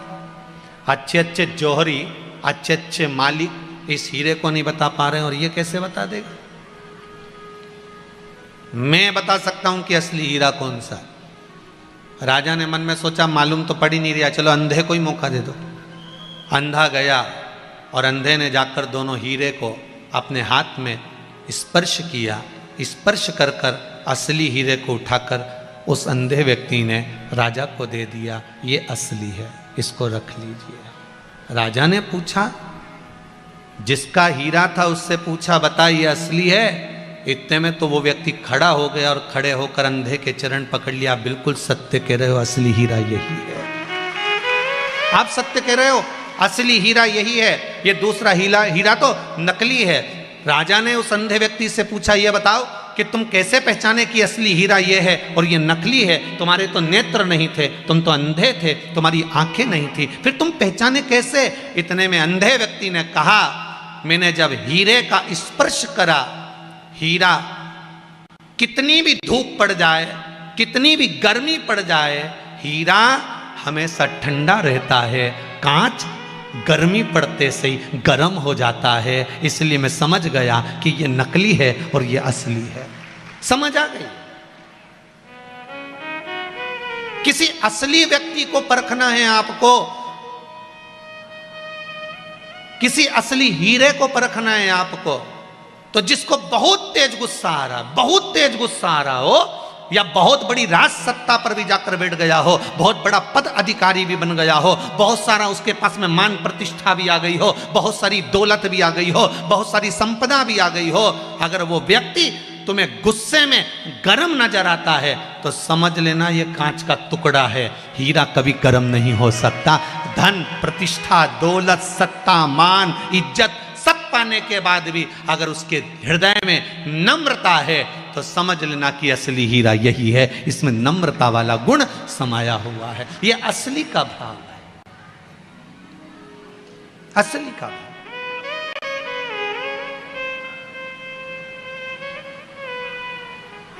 थोड़ा सा मान मिल गया, थोड़ा सा सम्मान मिल गया, थोड़ी सी दौलत मिल गई, थोड़ी सी सत्ता मिल गई, थोड़ा वैभव मिल गया और उसमें हमारा अहंकार बढ़ गया, हम गर्म हो गए, हम सत्ता में, हमारे मद में हम फूल गए, हमें इतनी गर्मी आ गई कि कोई से भी कुछ कह दिया, कोई को भी अपशब्द कह दिया, किसी को भी ताने दे दिए, किसी को भी आड़ा टेढ़ा बोल दिया। तो ये हीरे की परख करना है तो हीरे की परख करने का तरीका है कि मद, सत्ता, वैभव, प्रतिष्ठा आने पर भी आपकी जिह्वा, आपकी वाणी, आपका प्रेम, आपकी करुणा, आपकी वात्सल्यता, आपकी नम्रता आप में होना चाहिए, आप में होना चाहिए। किसी किसी व्यक्ति के पास में पद आ जाता है ना तो वह अहंकार में जाता है, अभिमान में, क्रोध आ गया, चिढ़ गया, कुछ भी बोल दिया, शब्द के बाण चल गए, उसी समय समझ लो कि असली हीरा नहीं है, असली हीरा नहीं है।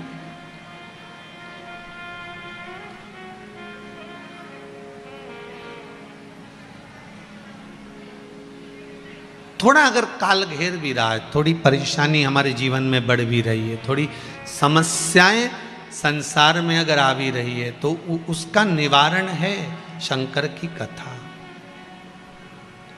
शंभो शरणे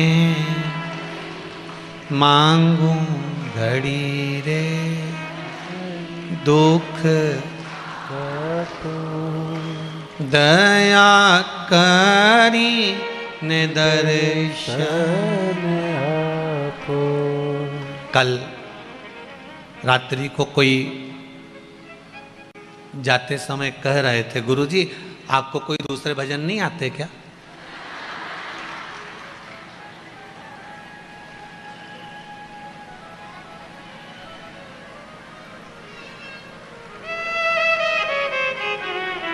एक ही एक भजन बार बार गाते हो। हमने कहा हमको तो पूड़ी भी बनाना आती है, पराठा भी बनाना आता है, पर पेट तो रोटी से ही भराता है। आप में से कितने लोग बैठे हैं जो एक महीने तक पूड़ी खा सकते हैं? बोलो जरा जम के। रोज खाओ पूड़ी, रोज पराठा खाओ, रोज रसगुल्ला खाओ, रोज इमरती खाओ, कितना भी खा लेना, पर आखिरी में रोटी की याद तो आ ही जाती है। ध्यान देना, जिस भजन में कुछ सार हो भजन वही गाना चाहिए। आज के ज़माने में लोग भजन का सार भी नहीं समझते। इस भजन में एक सारे, आप शंकर के सामने बैठे हो, शिव महापुराण सामने रखी है, आप और हम सब इस पुराण को घेर कर बैठे हैं। विनती अगर हम इससे करेंगे, शंभु शरणे मांगू घड़ी। मेरा इतना सा निवेदन है, जो टोने वाला कहते हैं, टोटके वाला कहते हैं, उनसे निवेदन है, जो लोग पूछते हैं कि शिव महापुराण में ये कहाँ लिखा है, बेलपत्री का प्रयोग कहाँ लिखा है, काली तिल का प्रयोग कहाँ लिखा है, गेहूं के दाने का प्रयोग कहाँ लिखा है, धतूरे का प्रयोग कहाँ लिखा है, मूंग का प्रयोग कहाँ लिखा है, उड़द की दाल का प्रयोग कहाँ लिखा है। मैं आपसे करबद्ध निवेदन करूंगा कि गीता प्रेस गोरखपुर की कोटि रुद्र संहिता शिव महापुराण में से निकाल कर पढ़ना। अरहर की दाल की पत्ती कब चढ़ाना चाहिए, शिव महापुराण में लिखा हुआ है। उड़द की दाल का बड़ा कब चढ़ाना चाहिए, उड़द की दाल एक कब चढ़ाना चाहिए, चने की दाल कब चढ़ाना चाहिए, शंकर भगवान को शहद पीपल के पत्ते पर कब लगाकर चढ़ाना है और बेलपत्री पर लगाकर कब चढ़ाना है, वहां तक का वर्णन लिखा है। यहां तक नागर मोथा की भस्म शिव जी पर कब चढ़ती है, छेल छबीले की भस्म शंकर पर कब चढ़ती है, शंकर भगवान पर बेल जब सूख जाता है, बेल का फल सूख जाता है तो उसको जलाकर उसकी भस्म कब चढ़ाई जाती है, शंकर भगवान के किस वृक्ष पर कौन सी पत्ती किस स्थान पर चढ़ती है। यहां तक गीता प्रेस की गोरखपुर की शिव महापुराण की कोटि रुद्र संहिता में एक एक चीज लाइन से लिख दी गई है कि आप उसे पढ़ो और करो। अब तुम सियोर वाले महाराज को टोने वाला कहो चाहे टोटके वाला कहो, तुम्हारी मर्जी पड़े, आग लगे बस्ती में और हम तो रहे मस्ती में, हमें कई फर्क नहीं पड़े तुम्हारे कहने से। उसने लिखा है, गुरुदेव लोग हंसते हैं पर मैं बताना चाहती हूँ, मेरा नाम द्रौपदी सेंधव है, मेरे पति भजे सिंह सेंधव हैं, कहीं बैठी हैं द्रौपदी जी सेंधव, कहीं बैठी हो तो हाथ हिलाइएगा। अच्छा वहां बैठी है, ठीक है, हाथ हिला दीजिए एक बार, हर हर, हाथ हिलाओ बहन, हर हर महादेव। मेरा नाम द्रौपदी जी सेंधव है, मेरे पति भंजे सिंह सेंधव हैं। उनके गले में दर्द होने के कारण हमने एम्बॉय हॉस्पिटल में, प्राइवेट मयूर हॉस्पिटल में दिखाया तो उनको जीभ के नीचे कैंसर की बीमारी बताई। तो मैंने और मेरे पति, मेरे पोते पोतियों ने विनती की कि हे भोलेनाथ, अगर मेरे दादाजी पूर्ण तरह से ठीक हो जाएंगे तो हम पशुपति नाथ का निर्कंठ उपवास करेंगे। और 2 अप्रैल 2022 को हम कुबेरेश्वर धाम गए थे, वहां से हमें एक रुद्राक्ष प्राप्त हुआ। तब से हमने रुद्राक्ष का जल बिलपत्र और भोलेनाथ को अर्पण किया गया जल पिलाया।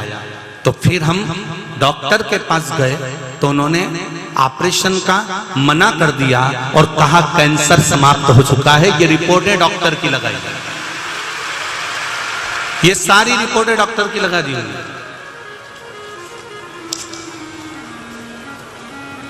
एक्सरे भी भेजा है, वो भी देख लीजिए। दुनिया का सबसे बड़ा डॉक्टर है देवाधिदेव महादेव। जितने भी रिपोर्ट आदि जो भी चीजें इनने लगाई है वो सब यह वर्णन करते हैं। गुरुजी बैठिए बहन, हर हर महादेव। तेरी कृपा बिना न हिले,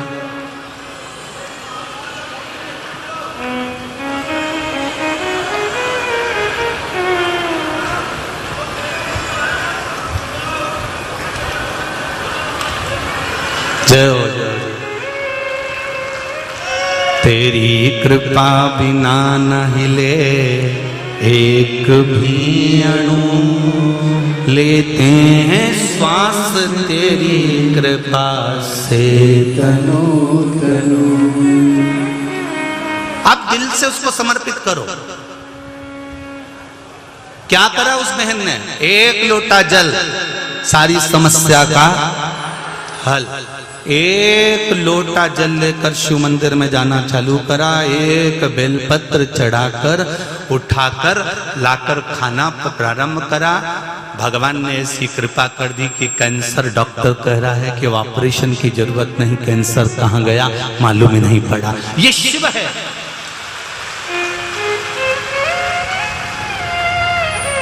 ये शंकर है। और केवल हमसे नहीं, जितने लोग आस्था चैनल पर कथा सुन रहे हैं, जितने फेसबुक यूट्यूब पर कथा सुन रहे हो और जितने इस पंडाल में कथा सुन रहे हो, आप अपनी सोसाइटी में, आप अपनी कॉलोनी में, आप अपने मोहल्ले में किसी शंकर भगवान को जल चढ़ाने वाले एक व्यक्ति से रोक कर पूछना कि तुझे शंकर भगवान का मिश्रा जी इतना कहते हैं लोटा भर जल चढ़ाओ, उसका कुछ फल मिला कि नहीं मिला। अगर फल नहीं मिला होता तो ये 5-5 पंडाल फुल नहीं भरे होते और पब्लिक बाहर नहीं खड़ी होती।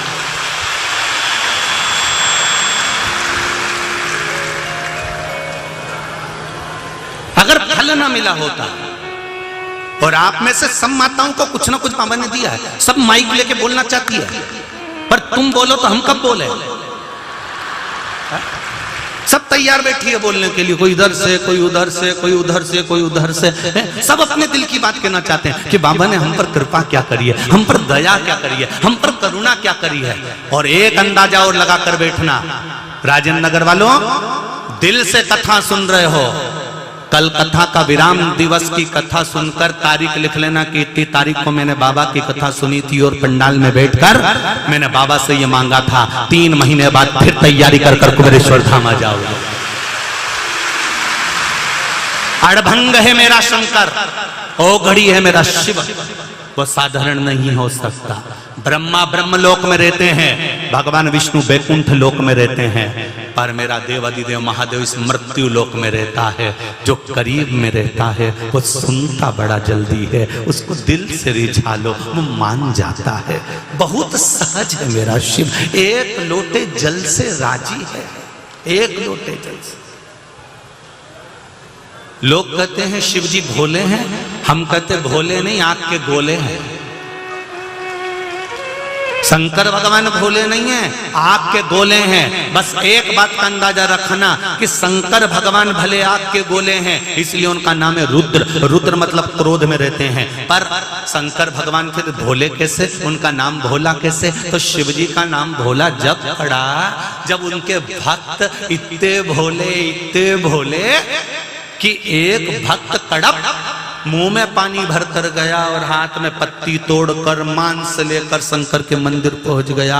मुंह से पिचकारी चला दी शंकर भगवान पर, पत्ती पटक दी, मांस का भोग लगा दिया और शंकर भगवान प्रसन्न होकर उसको वर दे दिए। शंकर जी कहते हैं मैं भले आग का गोला हूं, पर मेरा भक्त अगर भोला है, मेरा भक्त किसी भी भाव में मुझे रिझा रहा है, उसे मंत्र आता कि नहीं आता, उसे तंत्र आता कि नहीं आता, उसे विद्या आती कि नहीं आती, वो श्लोक जानता कि नहीं जानता, बस इतना तो जानता है ना कि मेरा नाम ले रहा है और मेरे दरवाजे तक आ रहा है, बस वो मेरा है। शिव जी कहते हैं मैं उसका कल्याण कर दूं, उसका कल्याण कर दूं।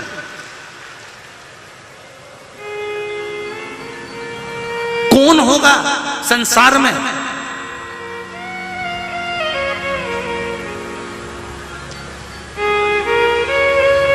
जो मांगने आया? वो लंका का राजा रावण मांगने आया तो शिवजी प्रसन्न होकर बोले मांग तुझे क्या चाहिए? तो क्या कुछ नहीं, आपकी धर्म पत्नी दे दो।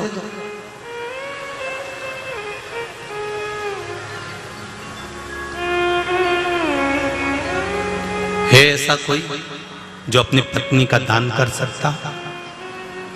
शंकर भगवान ने कहा मेरा भक्त मेरे दरवाजे से खाली चले जाएगा तो फिर मुझे कोई कुबेर भंडारी नहीं कहेगा।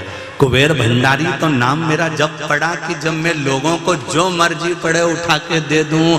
मेरी राख से कुबेर का खजाना झलकता है, मेरी राख से।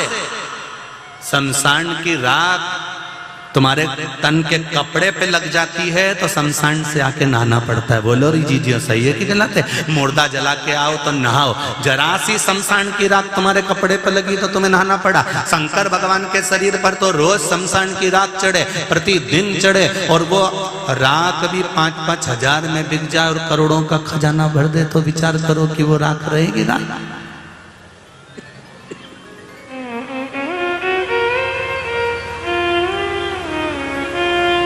कौन होगा ऐसा जो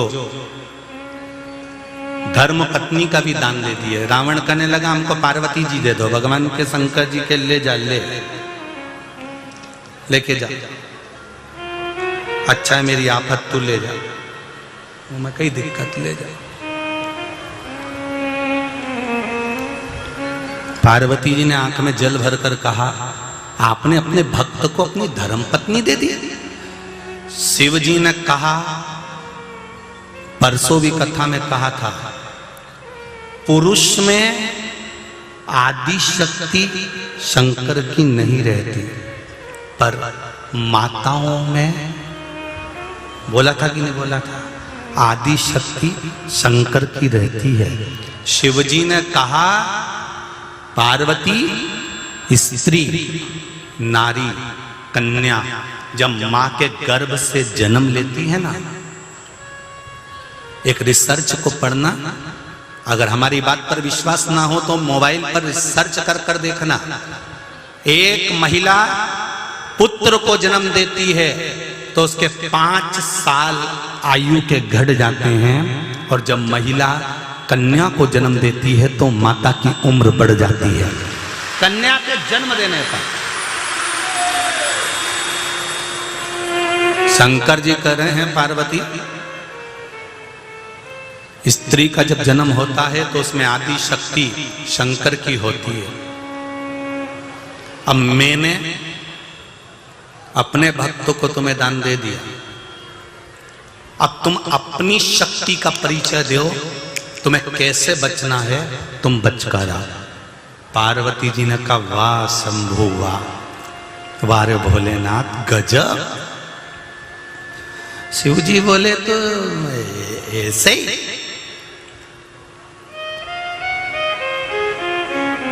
कई लोग कहते हैं ना बात बात में, ये भेरू की लुगाई है, तो ये भेरू की लुगाई है, तो भेरू की लुगाई मतलब ये भेरू, तो ये, अरे बोलते तो जाओ, भैरवी, सही है कि गलत है? ये भेरू तो ये की लुगाई, अरे बोलो जम के बोलो, भैरवी।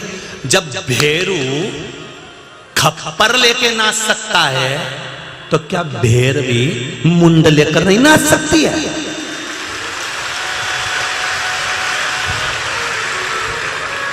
कई बार लड़कियां बेटियां हमारे पास आकर कहती, गुरुजी हमारे लिए कहा करो, हमारी रक्षा के लिए कहा करो कि हमारी रक्षा करें। कौन रक्षा करेगा तुम्हारी? और किस रक्षा की बात करते हो? स्त्रियां कहती हैं हमारी रक्षा करो, माताएं कहती हैं हमारी रक्षा करो। तुम्हारी रक्षा करने के लिए किसी को रखने की जरूरत नहीं है, रक्षक ही भक्षक बन जाते हैं। तुम्हारी रक्षा के लिए तुम खुद काफी हो, तुम्हारी रक्षा के लिए कोई दूसरा नहीं, तुम खुद काफी हो। तुम में आधा स्वरूप शंकर का समाया है। आदि शक्ति भवानी की जय, दुर्गे महारानी की। तेरे शरीर में आदि शक्ति भवानी की है और आदि शक्ति शंकर की है। तो खुद अपने आप में वो बल है कि सबसे भिड़ कर आ सकती है। बिजली का बिल जमा करना हो तो इन भेरुओं को लाइन में लगाने से अच्छा माता को लगा दो, 5 मिनट में जमा करके बाहर।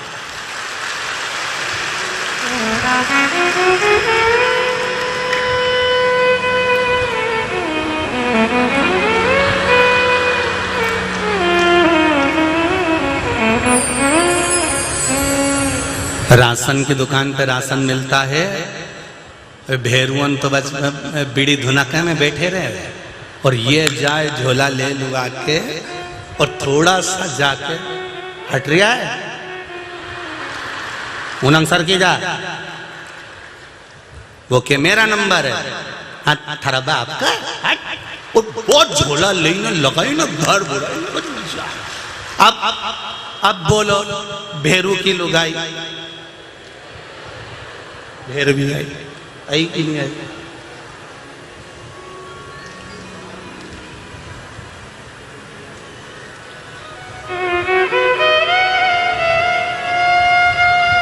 अरे वो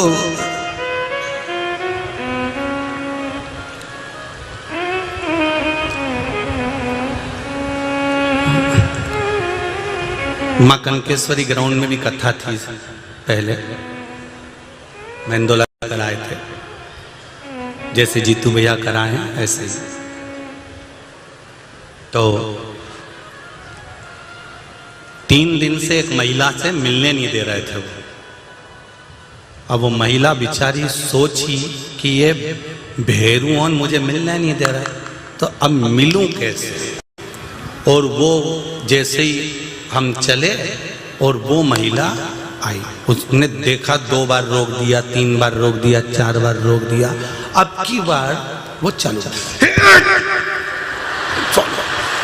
और जो उन्हें जुबान निकाली, उन्हें जितना भेरू खड़ा था सब धोख पड़े और वो सामने आ गई। सामने, तू तो मेरा भाई है। मैंने कहा ओ बेन। ओ के बाद बोली 3 दिन से नहीं मिलने दे रहे थे। मैंने कहा मिल गई जा।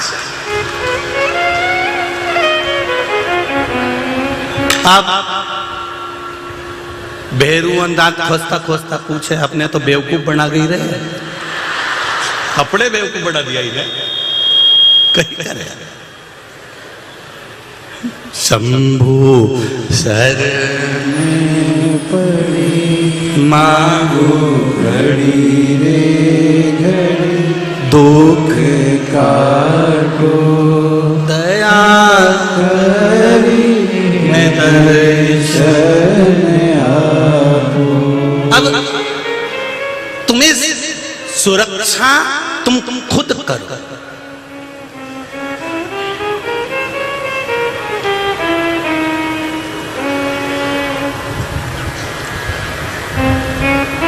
हमने पहले भी एक बार कथा में कहा था, आप लोगों को याद होगा, ये जितने भी क्राइम हो रहे हैं ना, जितने भी गलत काम हो रहे हैं ना, जितने भी क्राइम हो रहे हैं, गलत काम हो रहे हैं, इनको सरकार कभी नहीं रोक सकती। होने वाले क्राइम को सरकार नहीं रोक सकती, पर होने वाले क्राइम को आपके दिए हुए संस्कार रोक सकते हैं।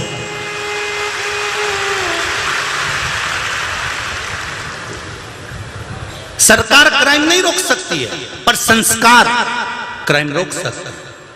आप जो संस्कार देंगे अपने बच्चों को, आप जो संस्कार देंगे आने वाली पीढ़ी को, आज आने वाली पीढ़ी जब शिवरात्रि की शिवरात्रि जल चढ़ाएगी या रोज जल चढ़ाने की आदत आप अपने बच्चों को, ये नजारा तुमने कभी देखा कि छोटे छोटे स्कूल के बच्चे स्कूल की ड्रेस में लोटा भर के पानी चढ़ाने शंकर जी के मंदिर जाते हैं? जो 2 साल से नजारा देख रहे हो, ये नजारा कभी जिंदगी में नहीं देखा हो। जरा जरा से बच्चे स्कूल जाने से पहले जल चढ़ाते हैं।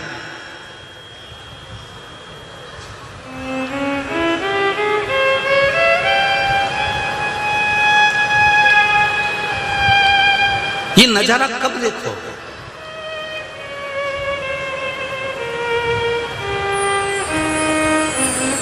तो मेरा निवेदन इतना सा है कि बच्चों को देव संस्कार, ऐसा संस्कार दो बच्चों को, हाथ में 1 लोटा पानी चढ़ाकर कहो जाओ जल चढ़ा कर आओ। अभी बेटा सावन का महीना चल रहा है, 2 लोटा जल चढ़ा रहे हो आप लोग? 2 लोटा जल, कहा जाओ जल चढ़ाओ।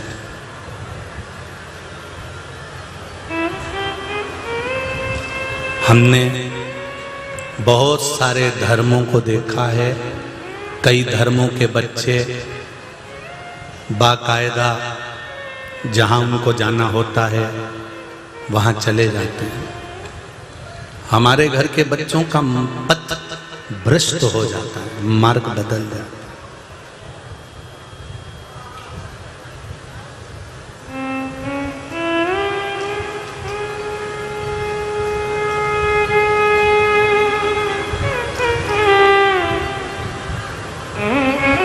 पच्चीस दिसंबर आता है, बच्चे बड़े खुश होकर, बड़े आनंदित होकर कहते हैं कि छुट्टियां लग गई। हमारा कहना रहता है कि उन बच्चों को ये संस्कार दो कि अगर छुट्टी मिली है तो उस छुट्टी का सदुपयोग करो। शंकर भगवान के मंदिर में जाकर बन सके तो थोड़ा सा झाड़ू लगाया, थोड़ी सेवा कर लो। एक शिव जी का भक्त था जिसका नाम था शंकर।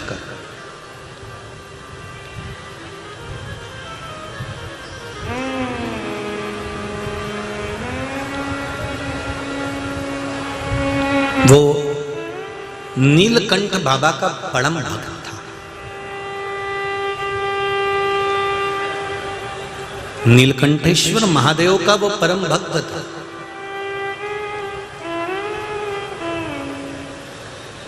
सावन का महीना आता,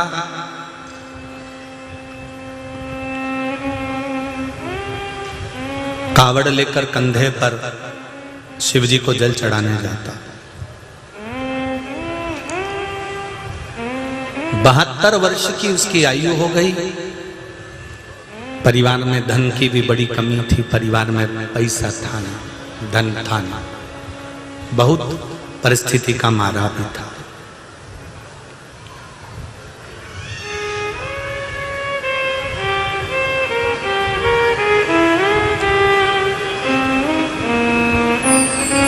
जिस भक्त को भगवान अपनी ओर बुलाता है ना, जिसको भी भगवान अपनी ओर खींचता है, उसको पहले भगवान आंखों में आंसू दे देता है, गिफ्ट। वो कहते हैं ना, पहली मुलाकात में उन्होंने मेरे को घड़ी दिलाई, पहली मुलाकात में उसने मुझे पेन दिया, पहली मुलाकात में उसने मुझे रिंग दी, पहली मुलाकात में उसने मुझे सूट दिलाया, पहली मुलाकात में उसने मुझे वॉच दी, पहली मुलाकात में उसने मुझे फूल दिया।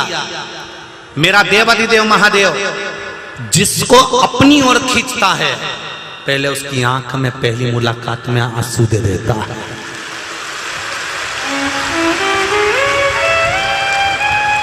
पहली मुलाकात में वो अश्रु देता है, आंसू देता है।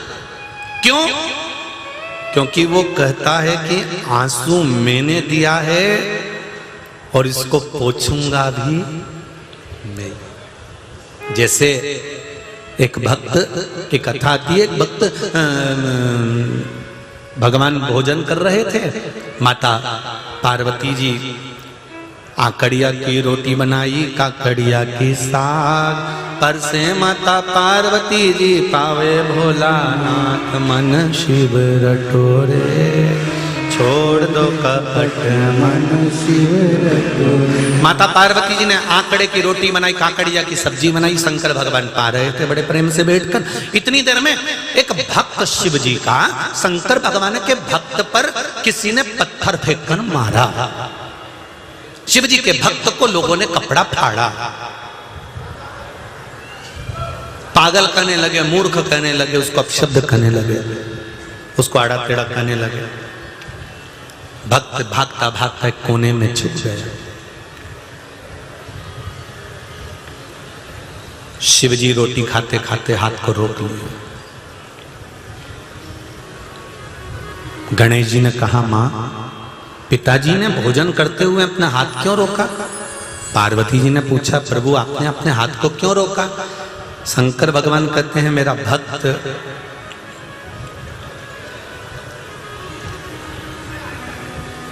भूखा था, भोजन मांगने गया तो किसी ने उस पर पत्थर मार दिया। ओ, शिव जी उठे, जाने लगे, वापिस आए, बैठ गए, भोजन करने लगे। पार्वती जी बोली, प्रभु आपका भक्त भूखा था, उसकी आंख में आंसू थे, उस पे लोगों ने पत्थर मारे और तुम गए नहीं उसको बचाने। शंकर भगवान बोले, मैं तो उठकर खड़ा हो गया था, जाने के लिए तैयार हो गया था, पर वो भक्त पत्थर को उठाकर उसने मारना प्रारंभ कर दिया।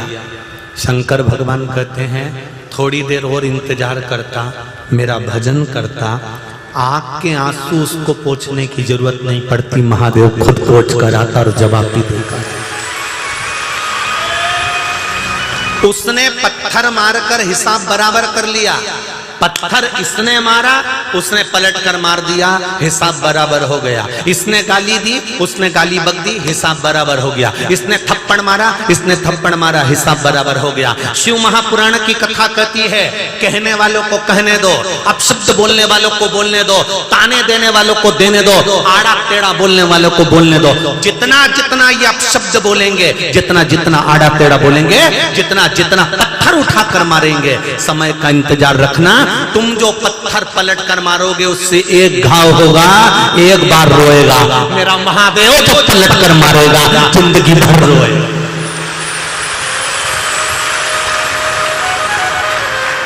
मेरा महादेव जब मारता है तो जिंदगी भर रोना पड़ता है। तुम्हारे रुलाने से कुछ नहीं होने वाला, उस पर विश्वास रखो। मत बुरे कर्म कर बंदे, वरना पछताएगा। भगवान की आंखों से तू बच नहीं पाएगा, तू बच नहीं पाएगा। हमें पलटकर जवाब नहीं देना, हमें अपशब्द नहीं करना। उसने आपको अपशब्द कहा, बहुत अच्छी बात। आपको गाली दी, बहुत अच्छी बात। उसने आड़ा टेढ़ा बोल दिया, बहुत अच्छी बात। हमारी शिव पुराण तो ये कहती है कि व्यक्ति को अगर परखना है तो उसको बोलने का मौका दो। काय का मौका दो? अरे बोलो तो जम के, बोलने का मौका दो।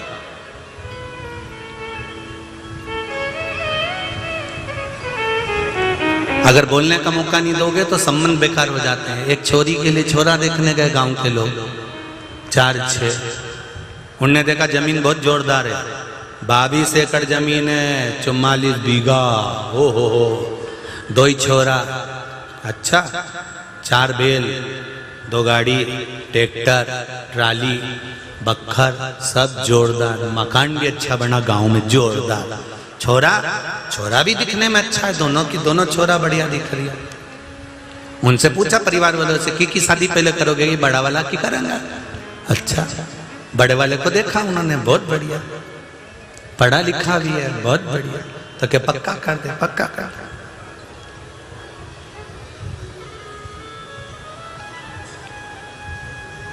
अब पक्का तो कर दिया, वो की शादी भी हो गई, छोरी घरे भी आ गई। अब छोरी ने, बेचारी ने ऐसे ही मन से पूछ लिया, तुम्हारा नाम क्या है? जितने भगवान शिव के मानने वाले हैं वो अपने अंदर एक बात उठा लेना कि मेरे शंकर भगवान तुम्हारे धन से, संपदा से, तुम्हारी सत्ता से, तुम्हारे वैभव से, तुम्हारी दौलत से कभी भी मेरा शिव प्रसन्न नहीं होता। मेरा भगवान, तो तुम्हें जो निशुल्क 1 लोटा जल मिला है, बेलपत्र वृक्ष पर निशुल्क मिली है, और जल की धार और बेलपत्र एक चढ़ाकर आप बाबा को अपना बना सकते हो, शिव को अपना कर सकते हो। अब उसमें कोई आपका शुल्क नहीं लगा। 1 लोटा पानी में आपका कोई शुल्क लगा है क्या? अपने घर का लोटा, अपने घर का पानी। यहाँ तक शिव महापुराण ने कहा कि मंदिर का पानी भी नहीं उठाना, मंदिर का लोटा भी नहीं उठाना। अपने घर से लेकर जाओ, अपना दर्द सुनाने के लिए, अपने मन की बात भगवान को कहने के लिए अपने साथ अपना जल लेकर जाओ।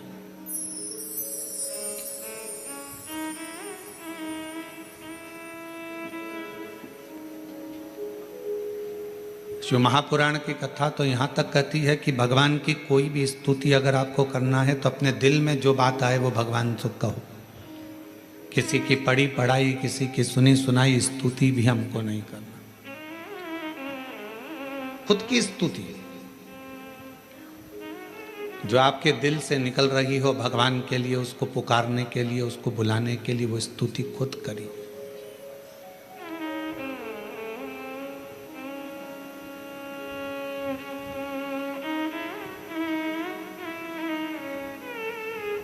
हम ये भी नहीं कहेंगे कि आप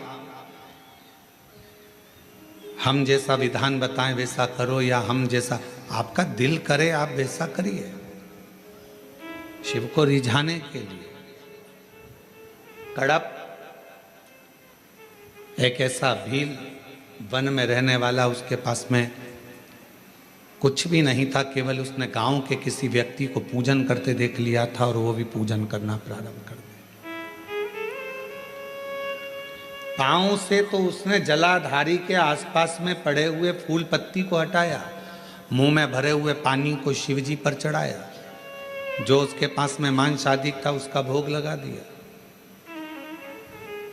अब उसकी साधना, उसका तप कितना बड़ा कि ब्राह्मण देव ने, पंडित जी ने भगवान शंकर के शिवलिंग को पिंजरे में बंद कर दिया था। पिंजरे की एक तान टूट गई लोहे की, शिवलिंग पर जाकर लग गई। शिवलिंग में से खून बहना प्रारंभ हो गया, रक्त बहना प्रारंभ हो गया। कड़प आया, उसने देखा मेरे शंकर भगवान का नेत्र लग गया, नेत्र में ये लोहे की तान लग गई, आंख फूट गई। हाथ लगाया, खून नहीं रुका, कपड़ा लगाया, रक्त नहीं रुका। तब उसने अपनी त्रिशूल से आंख निकाल ली और वही शिवजी के शिवलिंग पर लगा दी, वही। और भगवान शंकर उसी समय प्रकट हो गए। ना मैं तुझे जानता हूं, ना तू मुझे जानता है, केवल तेरी भक्ति। और इतनी विचित्र। कड़प से पूछा तुझे मांग क्या चाहिए? कड़प ने कहा बस इतना दे दीजिए कि संसार में रहने वाला कोई मनुष्य जिसको कुछ भी नहीं आता, आपका मंत्र भी नहीं आता, आपकी साधना भी नहीं आती, आपकी स्तुति भी नहीं आती, पूजन करने का तरीका भी नहीं आता, अगर वो आड़ी टेढ़ी भी पूजन करे, कैसे भी आपके मंदिर तक पहुंच जाए, बस आप जैसे मुझ पर कृपा करे हो ऐसी ही कृपा उस पर भी कर देना। ये कड़प ने मांगा।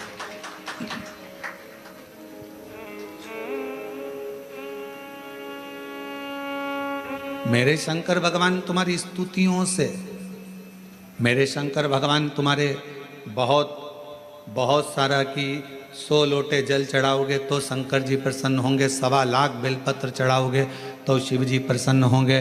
भगवान शंकर के लिए कड़क व्रत करोगे, कुछ भी खाओगे पियोगे नहीं तो शंकर भगवान प्रसन्न होंगे, या अपना घर छोड़ दोगे तो शंकर भगवान प्रसन्न होंगे, या भगवान शंकर को शहद चढ़ाओगे या शंकर भगवान को रस चढ़ाओगे, ये चढ़ाओगे तो शंकर भगवान प्रसन्न होंगे। नहीं रे भाई, शंकर जी को प्रसन्न करने के लिए एक तो दिखावा मत करना, आडंबर मत करना।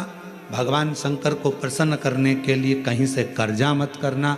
भगवान शंकर को प्रसन्न करने के लिए केवल तेरा दिल, तेरा मन हृदय से बैठ जाना और मुख से ओम नमः शिवाय, ओम नमः शिवाय, श्री शिवाय नमस्तुभ्यम का उच्चारण करना। जो तेरे पास में है वो शिव को समर्पित करना, जो तुझे बोलना आता है। जो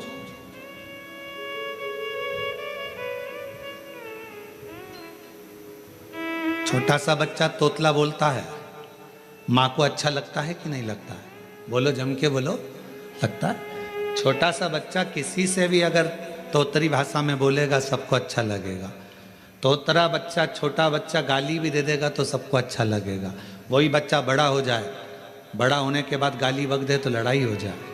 तोतरा है, माँ बाप स्वीकार करेंगे, लोग स्वीकार करेंगे। छोटा है, सब स्वीकार करेंगे। शिव जी की कथा कहती है कि भगवान शंकर को रिझाने के लिए आपकी तोतरी भाषा से, आपके निर्मल मन की भाषा से, आपके हृदय की भाषा से आप शिव जी को जैसे रिझाना चाहोगे, शंकर भगवान जल्दी प्रसन्न होंगे। और अगर आप आडंबर से, दिखावे से, छल से परमात्मा को पाने का प्रयास करोगे तो शिव कभी प्राप्त नहीं होगा। उसको पाने का तरीका ही सहजता है। निर्मल मन सो मोहि पावा, मोहि छल छिद्र कपट ना बावा। भगवान को पाने का सबसे सुंदर तरीका है कि बस हृदय से उसको पुकारो।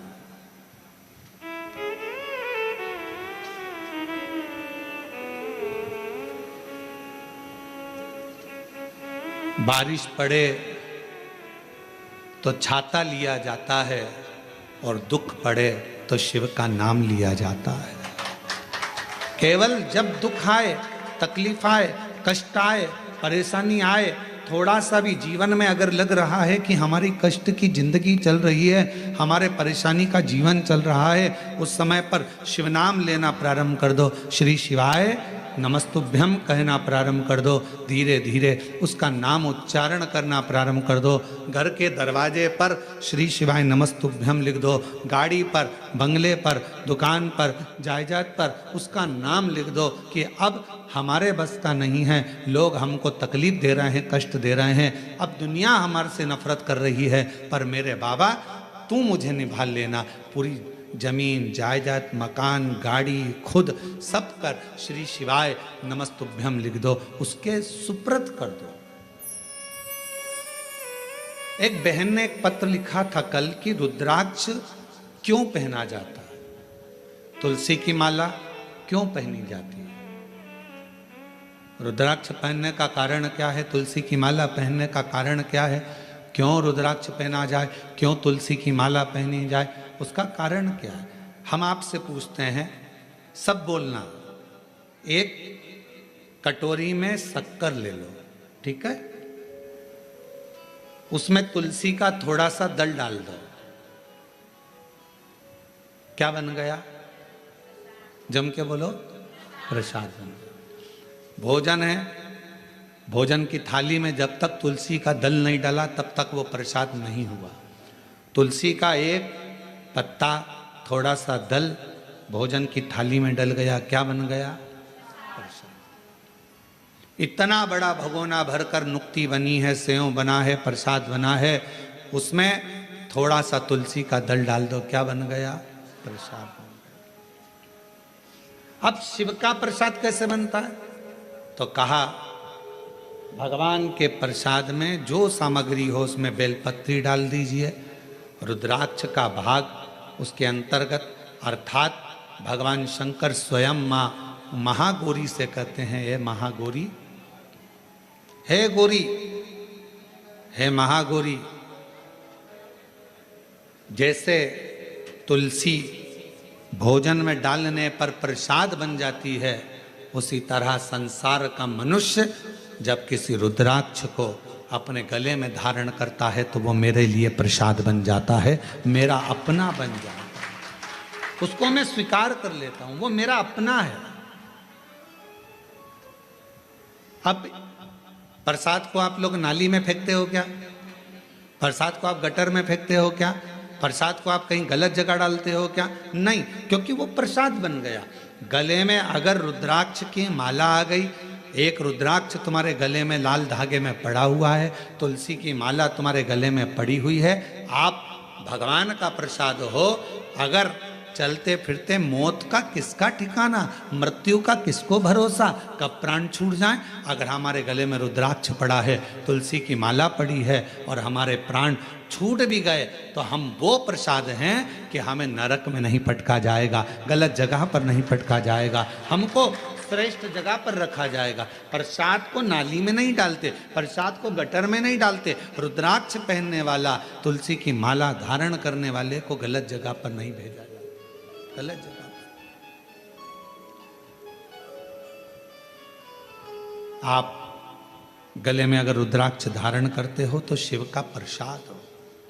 और जितने शिव भक्त इस ऑनलाइन शिव महापुराण की कथा को आस्था चैनल पर श्रवण कर रहे हैं, फेसबुक यूट्यूब पर सुन रहे हैं और सोशल मीडिया पर इस कथा को अगर श्रवण कर रहे हैं, तो उनसे कहूँगा अपने गले में एक रुद्राक्ष अवश्य डालो। तुलसी की माला भी अगर है तो भी एक रुद्राक्ष जरूर डालो। क्यों? अगर गूगल पर सर्च करोगे, फेसबुक यूट्यूब पर सर्च करोगे, इंस्टा पर सर्च करोगे तो उसमें आपको मालूम पड़ेगा एक रुद्राक्ष यदि हमारे गले में होता है तो हमारी बीपी, शुगर, थायराइड इन सब को लेवल में रखता है और वो ना शुगर बढ़ने देता है, ना शुगर घटने देता है, ना बीपी बढ़ने देता है, ना बीपी घटने देता है। एक रुद्राक्ष अपने गले में होना चाहिए।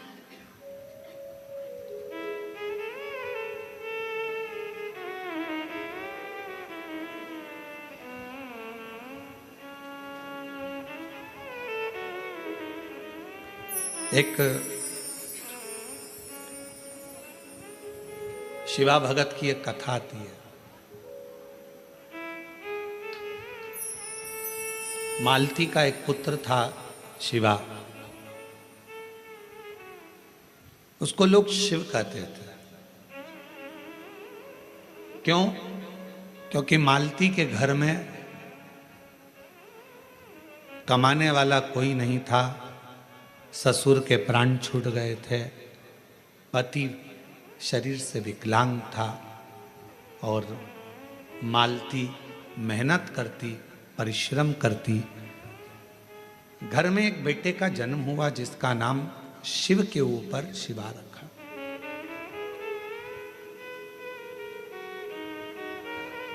पति विकलांग है, पत्नी कमाने जाती है, मेहनत करती है, परिश्रम करती है। एक अगर घर में तकलीफ है, घर में कष्ट है, परेशानी है, कलिकाल का समय है, कलयुग का समय है, शास्त्र कहता है कि इस कलिकाल में धर्म पत्नी को पति के कदम से कदम मिलाकर साथ देना चाहिए, मेहनत में, परिश्रम में आगे रहना चाहिए।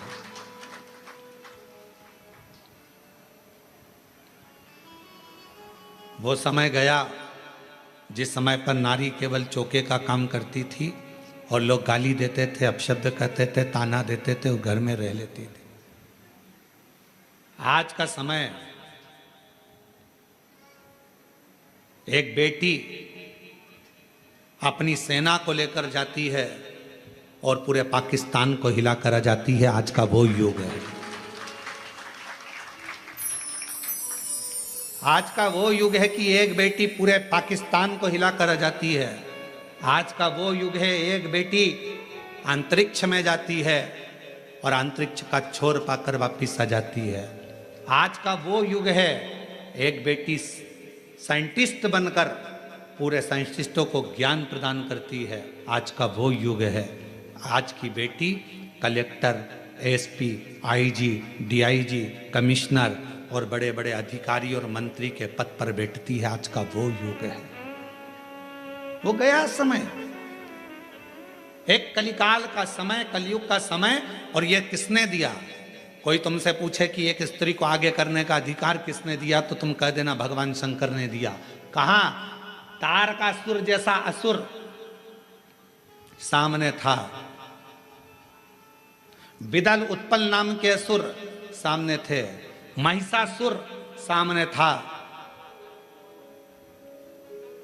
और उस महिषासुर को मारने के लिए संपूर्ण जगत के देवता, 33 कोटि देवता सामने खड़े हुए थे, पर महिषासुर नहीं मरा। आखिरी में विदल उत्पल को मारने के लिए भी मां जगत जननी जगदम्बा को आगे करा गया और महिषासुर को मारने के लिए भी जगदम्बा को आगे करा गया। शंकर भगवान ने कितना सुंदर शब्द किया। पार्वती जी कहती हैं मैं आगे बढ़ूं, शंकर जी कहते हैं एक स्त्री पुरुष से ज्यादा बल रखती है, क्यों चिंता करती हो? एक लाइन आती है, तेरे भक्त जनों पर माता बीड़ पड़ी है भारी, दानव दल पर टूट पड़ो मार करके सिंह सवारी, सो सिंहों से बलशाली, अष्ट भुजाओं वाली, दुखियों के दुख लेने वाली, ओ मैया हम सब उतारे तेरी आरती। कितने सिंह? जम के बोलो जरा, फिर से लाइन बोलो, सो सिंहों से बलशाली, अष्ट भुजाओं वाली, दुखियों के दुख लेने वाली।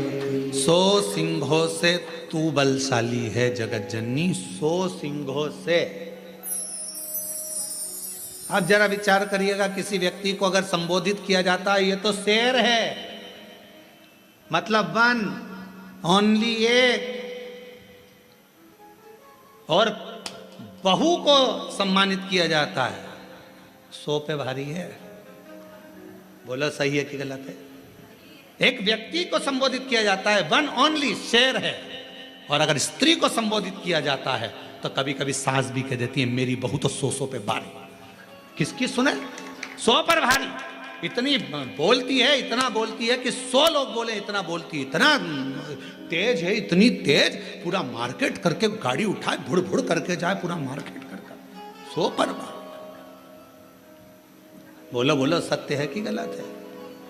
संबोधन अब किसी व्यक्ति के लिए ये तो शेर है, शेर, ओनली वन, और वो 100, पूरी 100 भारी है।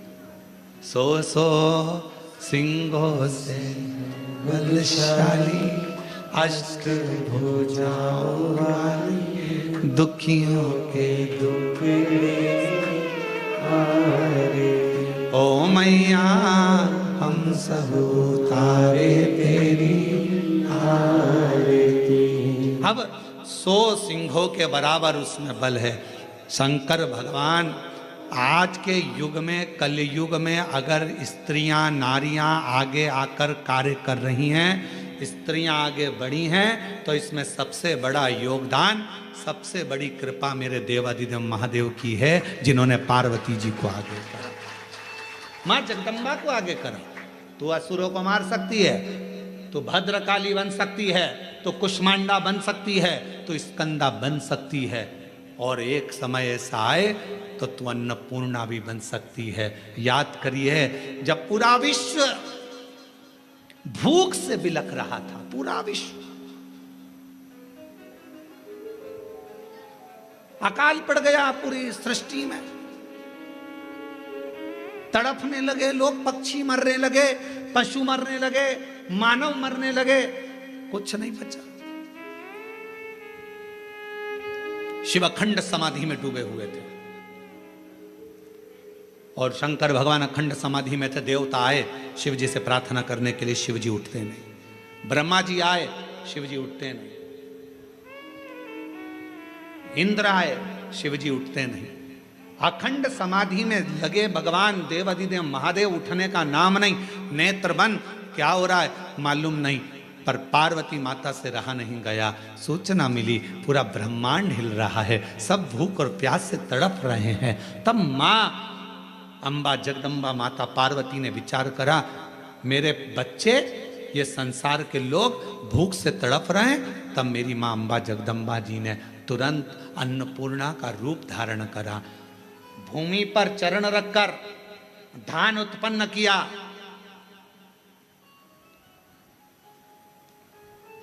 धान उत्पन्न किया और चरण रखकर धान लेकर मेरी माँ थोड़ा सा अन्न का भाग लेकर, जो मेरी अन्नपूर्णा माता ने जीवों का भरण पोषण करना प्रारंभ करा, तो माता जी को अन्नपूर्ण सदा पूर्ण शंकर प्राण वल्लभ है। भगवान शंकर की प्रिया माँ जगत जननी पार्वती जी जगत का भरण पोषण करने वाली हो गई। भगवान शिव के नेत्र खुले, शंकर भगवान के नेत्र खुलते से ही उनको भी, जब बहुत हजारों वर्ष की तप साधना कर ली, तो उठते से ही कुछ भूख से भाव में आई, भोजन का भाग मांगने के लिए स्वयं अन्नपूर्णा के दरवाजे पर चले गए। स्वयं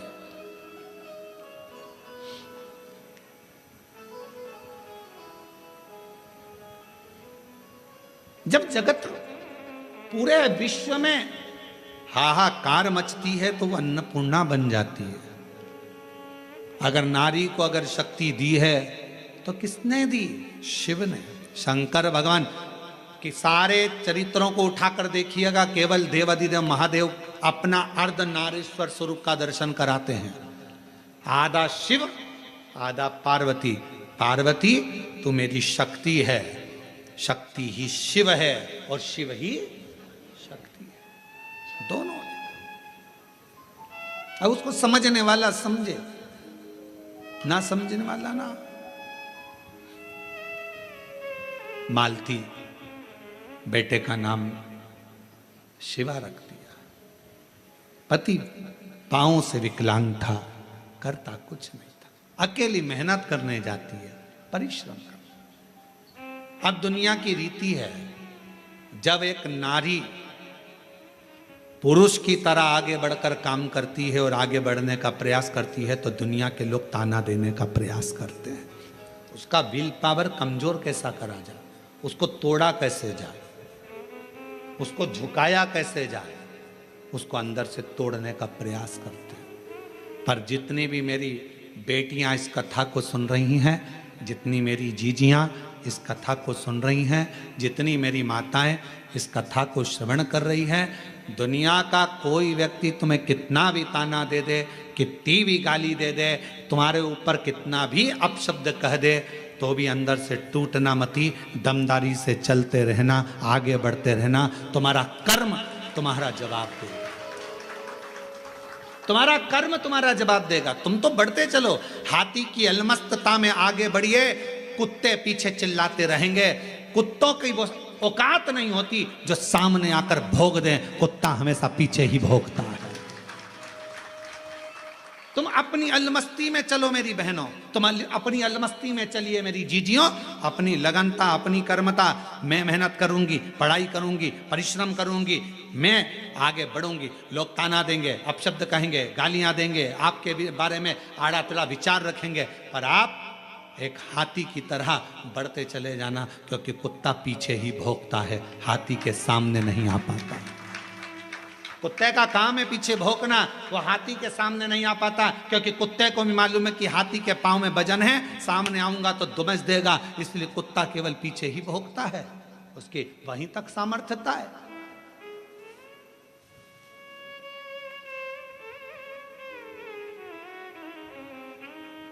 एक बहन, एक बेटी, एक मां, एक स्त्री जब अपने कर्तव्य पथ पर चले, उसको सोचना नहीं चाहिए कौन क्या कहेगा।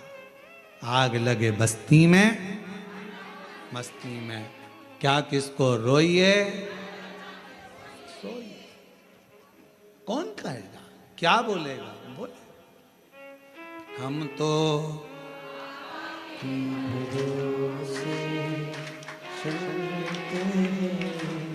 तो बाबा के भरोसे चलते हैं, ये दुनिया वाले जलते हैं, ये दुनिया वाले जलते हैं, डमरू वाले के भरोसे चलते, काशी वाले के अपनी मस्ती में मेरी बहनों, मेरी जीजियों, मेरी बेटियों, अपनी मस्ती में अपने कर्तव्य पथ पर आगे बढ़ो। गली गली में कुत्ता मिलेगा, क्या हाथी सबसे भिड़ता है? बोलो बोलो, जम के बोलो। गली गली में कुत्ता मिलेगा, क्या हाथी सबसे भिड़ता है? नहीं।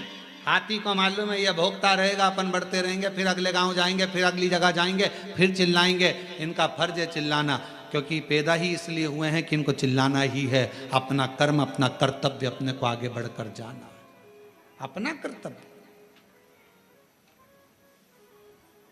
आगे बढ़ते चलो, बढ़ते चलो।